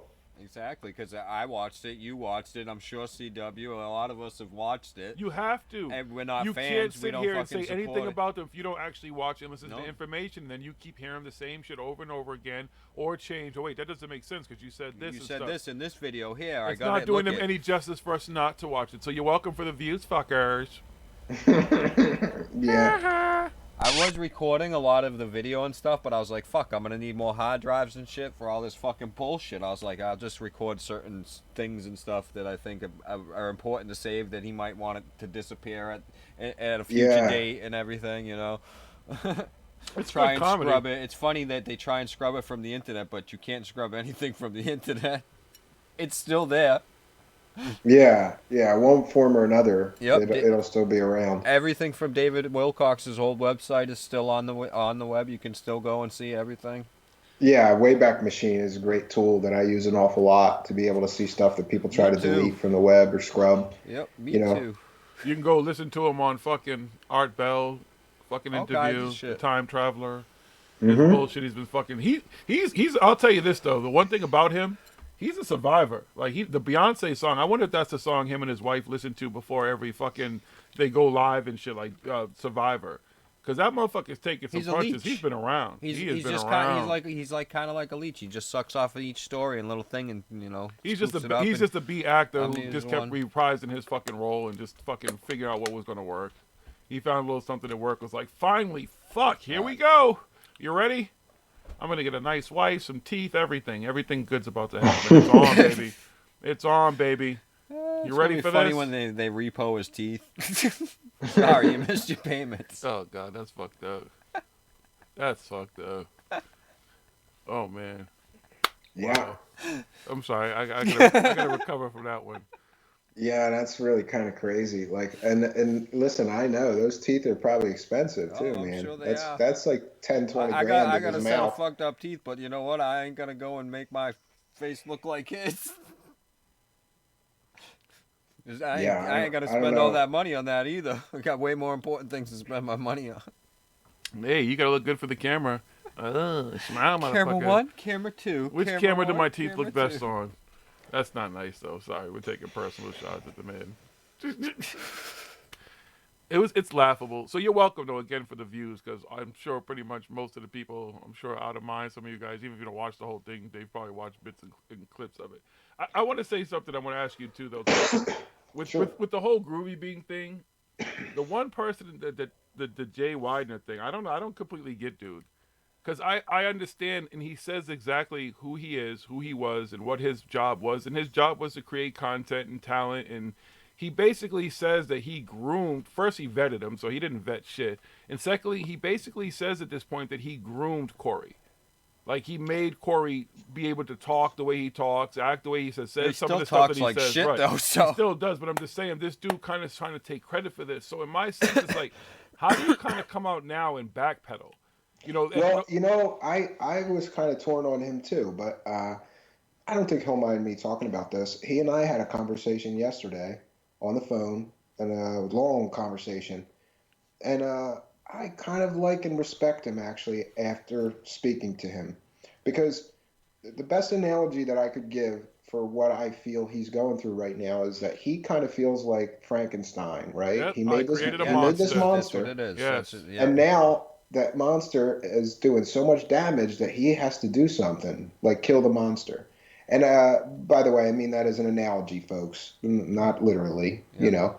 But there's a lot of bad blood between the two of them, because Corey Good has been going around saying that he got fired from Gaia for quite some time now. And on the one video, he shows an email that completely disproves that he got fired. He retired. He told him, I'm getting a little older. I've been doing this for 6 years. I want to move on to some other projects. They were very respectful. They parted on good terms. He's still very friendly with the people at Gaia. He's actually very supportive of them, you know, because he kind of told me, like, everybody's blaming Gaia for Corey Good, and, they didn't mean to do that, and they regret it, and now they're really vetting people more, and so I'm gonna watch and give him the benefit of the doubt, and I think that he could do a lot of good to sort of bust some of the bullshit that has been coming out of his mouth for years now, because he worked with the guy for 6 years or 5 years, making this show. He knows more about him than most people, and he has the inside stuff that we never heard. Well, I hope he's willing to go the distance, though, because in my sense, but I'm talking about, but not just Corey Good, because he kind of seems that he would have he kind of gives David Wilcox and Emery Smith a little bit of a pass. And I understand that in a sense they're victims of Corey Good, but David Wilcox is also the Frankenstein in this. Yes, he created some of that absolutely. monster too. So you can't tell me that David Wilcox wasn't around. He was around. You know who he was too. It's almost like, when you see a movie and they show you there's those people, or you just hear about people in real life who have handlers. Michael Jackson had a handler. His doctor was his handler. His doctor's job was to handle him, keep him sedated and all that type of shit. Things like that. So David Wilcox is a handler. He handles people. There's somebody who's just going to jail for the president for handling things. He's a fixer. He handles things. And that's what he is with Corey Good. So I don't kind of like the pass that he's given him either. So I hope that he doesn't keep taking shots. I think you're going to be surprised at what happens next. Watch his show. I don't really want to spill too many beans, because it was he and I just had a conversation, and I think that I had more respect for him after talking to him, because I had the same kind of questions, like, why are you just now coming out and saying this, and what's this and what's that, and like, why wouldn't you have done this years ago, or why did you continue to push him when you see? My thing is, at some point he thought he was fake, and he still continued to push him. He still pushes some of the stuff as real. Like on one of the shows, you were saying that the Attica alien little mummy thing is. He's like, oh, it's real. I seen the DNA or something like that. I'm like, you saw DNA? Really? That's been proven fake a long time ago. That's not a friggin' alien mummy and everything like that. So there's certain things he still tries to protect some of the stuff, but then in other ways he's covering his ass with this whole Corey Good thing and stuff. But he is. I still give him respect for coming out and saying it, because he doesn't really have to say anything. He just could have sat back in his retirement and done whatever and stuff, like, and not got involved again and just been like, whatever, I'm out of this and stuff. But he is coming out and he is saying some stuff and bringing some of the stuff and shedding the light on what some of these people are actually doing. Who knows how far and how deep it'll go to get out. But some of the stuff, like I said, it still seems like he's still got a vested, or he's got his, he doesn't want certain boats to sink, as you would say, because he's got, so much invested into that boat, a little bit, like I said, some of the things that he still backs and stuff. So I don't agree with him 100%, but I give him a lot of respect. It's and funny, everything me and him talked about this mummy. That's one of the questions that I had for him when I talked to him yesterday. I said, I heard you mention this mummy, and here's why it's fake, and then he told me some things about all the skin was one piece and this and that, and like, if it was a fake, it's one of the best fakes ever made. It would cost tens of thousands of dollars to make a fake this good.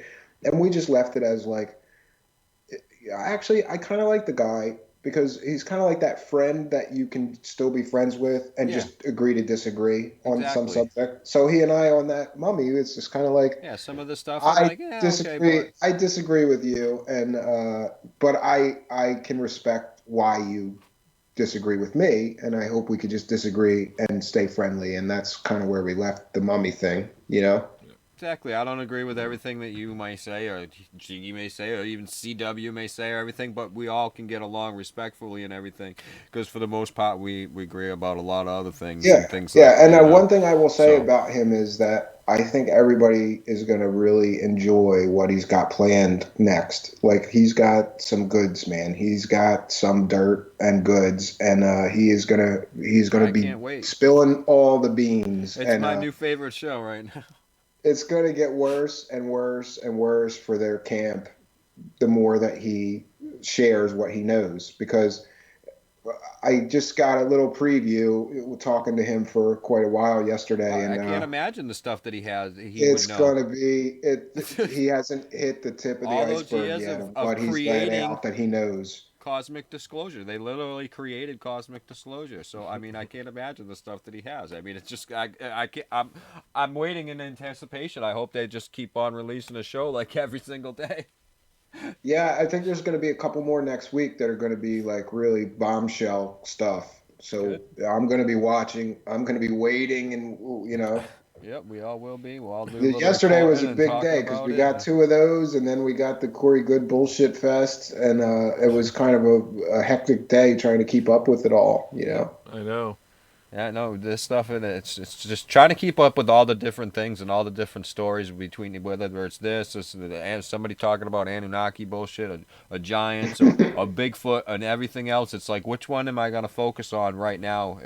Which way do I go? Which way do I go? It's becoming my thing. Is which one? I got all these things I got to research and everything. How do you juggle that? What's your way of juggling it and stuff? What my way of juggling is just kind of prioritize, Like I had some I had some business kind of stuff to take care of, like like I fix computers and stuff. So and I can listen to stuff while I work. There you go, yeah. Some people listen to the radio. I'm listening to this woo crazy, and then trying to keep up with some of the drama stuff. That's how I do a lot of it too. So I'm just listening, but. Yeah, I kind of call it like as the UFO turns, because I can't lie. Like, I don't know. Like I'm kind of like a stay-at-home dad, right? And Me too. I get you. And I got a 3-year-old and a 7-year-old. The 7-year-old's at school most of the day. I got time to listen to it. I don't watch soap operas like a housewife. I listen to As the UFO Turns, and I do like some of this drama. It's fun to keep up with and see what's going on and who said what, and Shots fired every day. Fun, yeah, yesterday was a couple of big shots like that. The stuff with Groovy Bean is really damaging to them, and anybody that watches that still supports that idiot is an idiot. Like the fact that this guy would just threaten to torture and murder like an old lady. Come on, man. That's like one of the lowest things I've ever heard somebody do. Yeah, scumbags. And light and love. Yeah, yeah. They're supposed to be about light and love. This again. This is Stephen. I don't get it. All the stuff that they preach about ascension and leaving in 5D and triple, just go. Just leave, please. Let the rest of us stay here. We'll work it out. We'll be fine. We don't really need you. Just up and leave. You guys can go do it. You can do it. Come on, guys. Go ascend. Go to 5D, triple D. Whatever. Yeah, I think the biggest thing that bothers me with those two is that they never address their critics. No. And a man would. Like, listen, I pledge this, and I really honestly and truly believe this. If I ever do a story and I was wrong, and somebody can critique me and say, you were wrong, and here's why, I'll be a man and say, okay, you're right, and I'll apologize, or they don't ever address any of this stuff. The fact that David Wilcock's still out there talking about Pete Peterson after what I showed about that guy is crazy to me. And the fact that Corey Good, when this Doxgate thing happened, he said he was going to make a statement about it. Never made a statement. Instead, he gets a sock puppet account to copy and paste over and over again in his live chat that wasn't him, that was Patty Greer. This is bullshit. A man wouldn't do that. They wouldn't spend their time, period, doing all that type of stuff. Like, listen, the time it takes to sit there to put people together and bots and have people put this many accounts, or everybody get on your phones and get on your laptops and get on your computers, get on all your devices and everything, so we can have all these looks and likes and stuff like that. If it's worth all that for them, good for them. If they have the time of day to do that, good for them. They want to dox people, at least dox people who just don't give a fuck. And people you're willing to go fucking see their face and, why are you a fucking asshole? Why do you care that I had a brain aneurysm? Why do you care that somebody had a fucking, had a problem in their life that's physically has nothing to do with and what they they're used that talking against her. They said that she was mentally unstable because she had a brain, says the mentally unstable. She had a brain injury or something. That's why she's doing this. Because she's mentally unstable, They're right. I'm mentally unstable. That's what it is too. So are you. Yeah, no, the mentally unstable are these I idiots. Might be. No, they're the ones. That's the whole problem. They're so lulled into their false sense of reality that they're still on an elementary level. They've never left elementary school. They're still down there waiting to become the Hulk, waiting for somehow radiation to touch them, green radiation, or they get the shield, or they get Thor's hammer or some shit. They're still waiting. It's not going to happen, folks. And all the type of shit that they're doing, fuck them.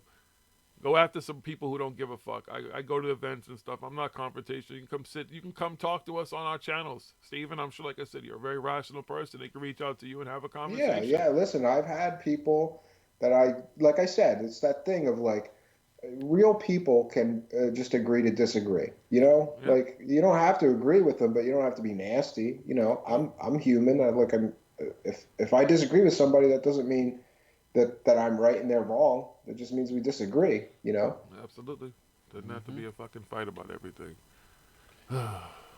So Stephen, let's tell everybody where they can find you and Oh, sure. You can, where anybody can, the best way to find me is to find my previous Midnight Hour shows is to just search YouTube for Stephen Cambian, my name, or The Midnight Hour Show. And you can also, we have a website where I have episodes, all the previous episodes. It's at themidnighthour.home.blog. Remember themidnighthour.home.blog. And you can see the previous episodes there. You can always reach me on Twitter or Facebook, just under the name Stephen Cambian. That's probably the best way to people reach me. And I encourage people, if you got something good that you think I could make a good show about, if you have some information about a case that you think I might want to know about, send that to me, you know? Awesome. Absolutely.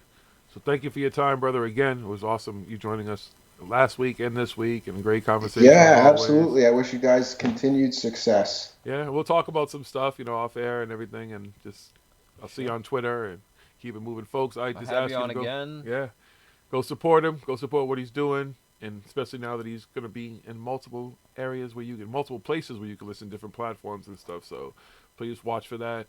Support him. Support CW Chanta. Support Explaining Esoterica. Joe from the Carolinas. I know there's some other people out there. I don't know if they're comfortable with me saying their names yet. So I don't know everybody who's friends yet. Some people are still out there. But they're part of the struggle. Yeah. They're part of the resistance. Rest in peace to Stanton Freeman. I hope that more people will be like him. Absolutely. I hope that they give more people a chance like him to be able to talk to some of these people on some of these platforms and conferences and stuff, and just be able to have adult conversations and be rational and see what happens. So, Stephen, thank you very much for your work. Yes, thank you. Absolutely, had a great time. Awesome, Thanks, brother. guys. Your work is awesome. Thank you. You guys have a good night. All right, we'll talk again. Peace and love. Peace and love. All right, folks, that's it. Show's over. I know y'all wanted more, so you're going to come back next week. But you never know when we pop on. Paranormal Hood, live radio. We love you. It's over. Okay? Go do some research. Did we tell you something you didn't know tonight? Are we still live? Can you still hear me? Y'all can still hear me?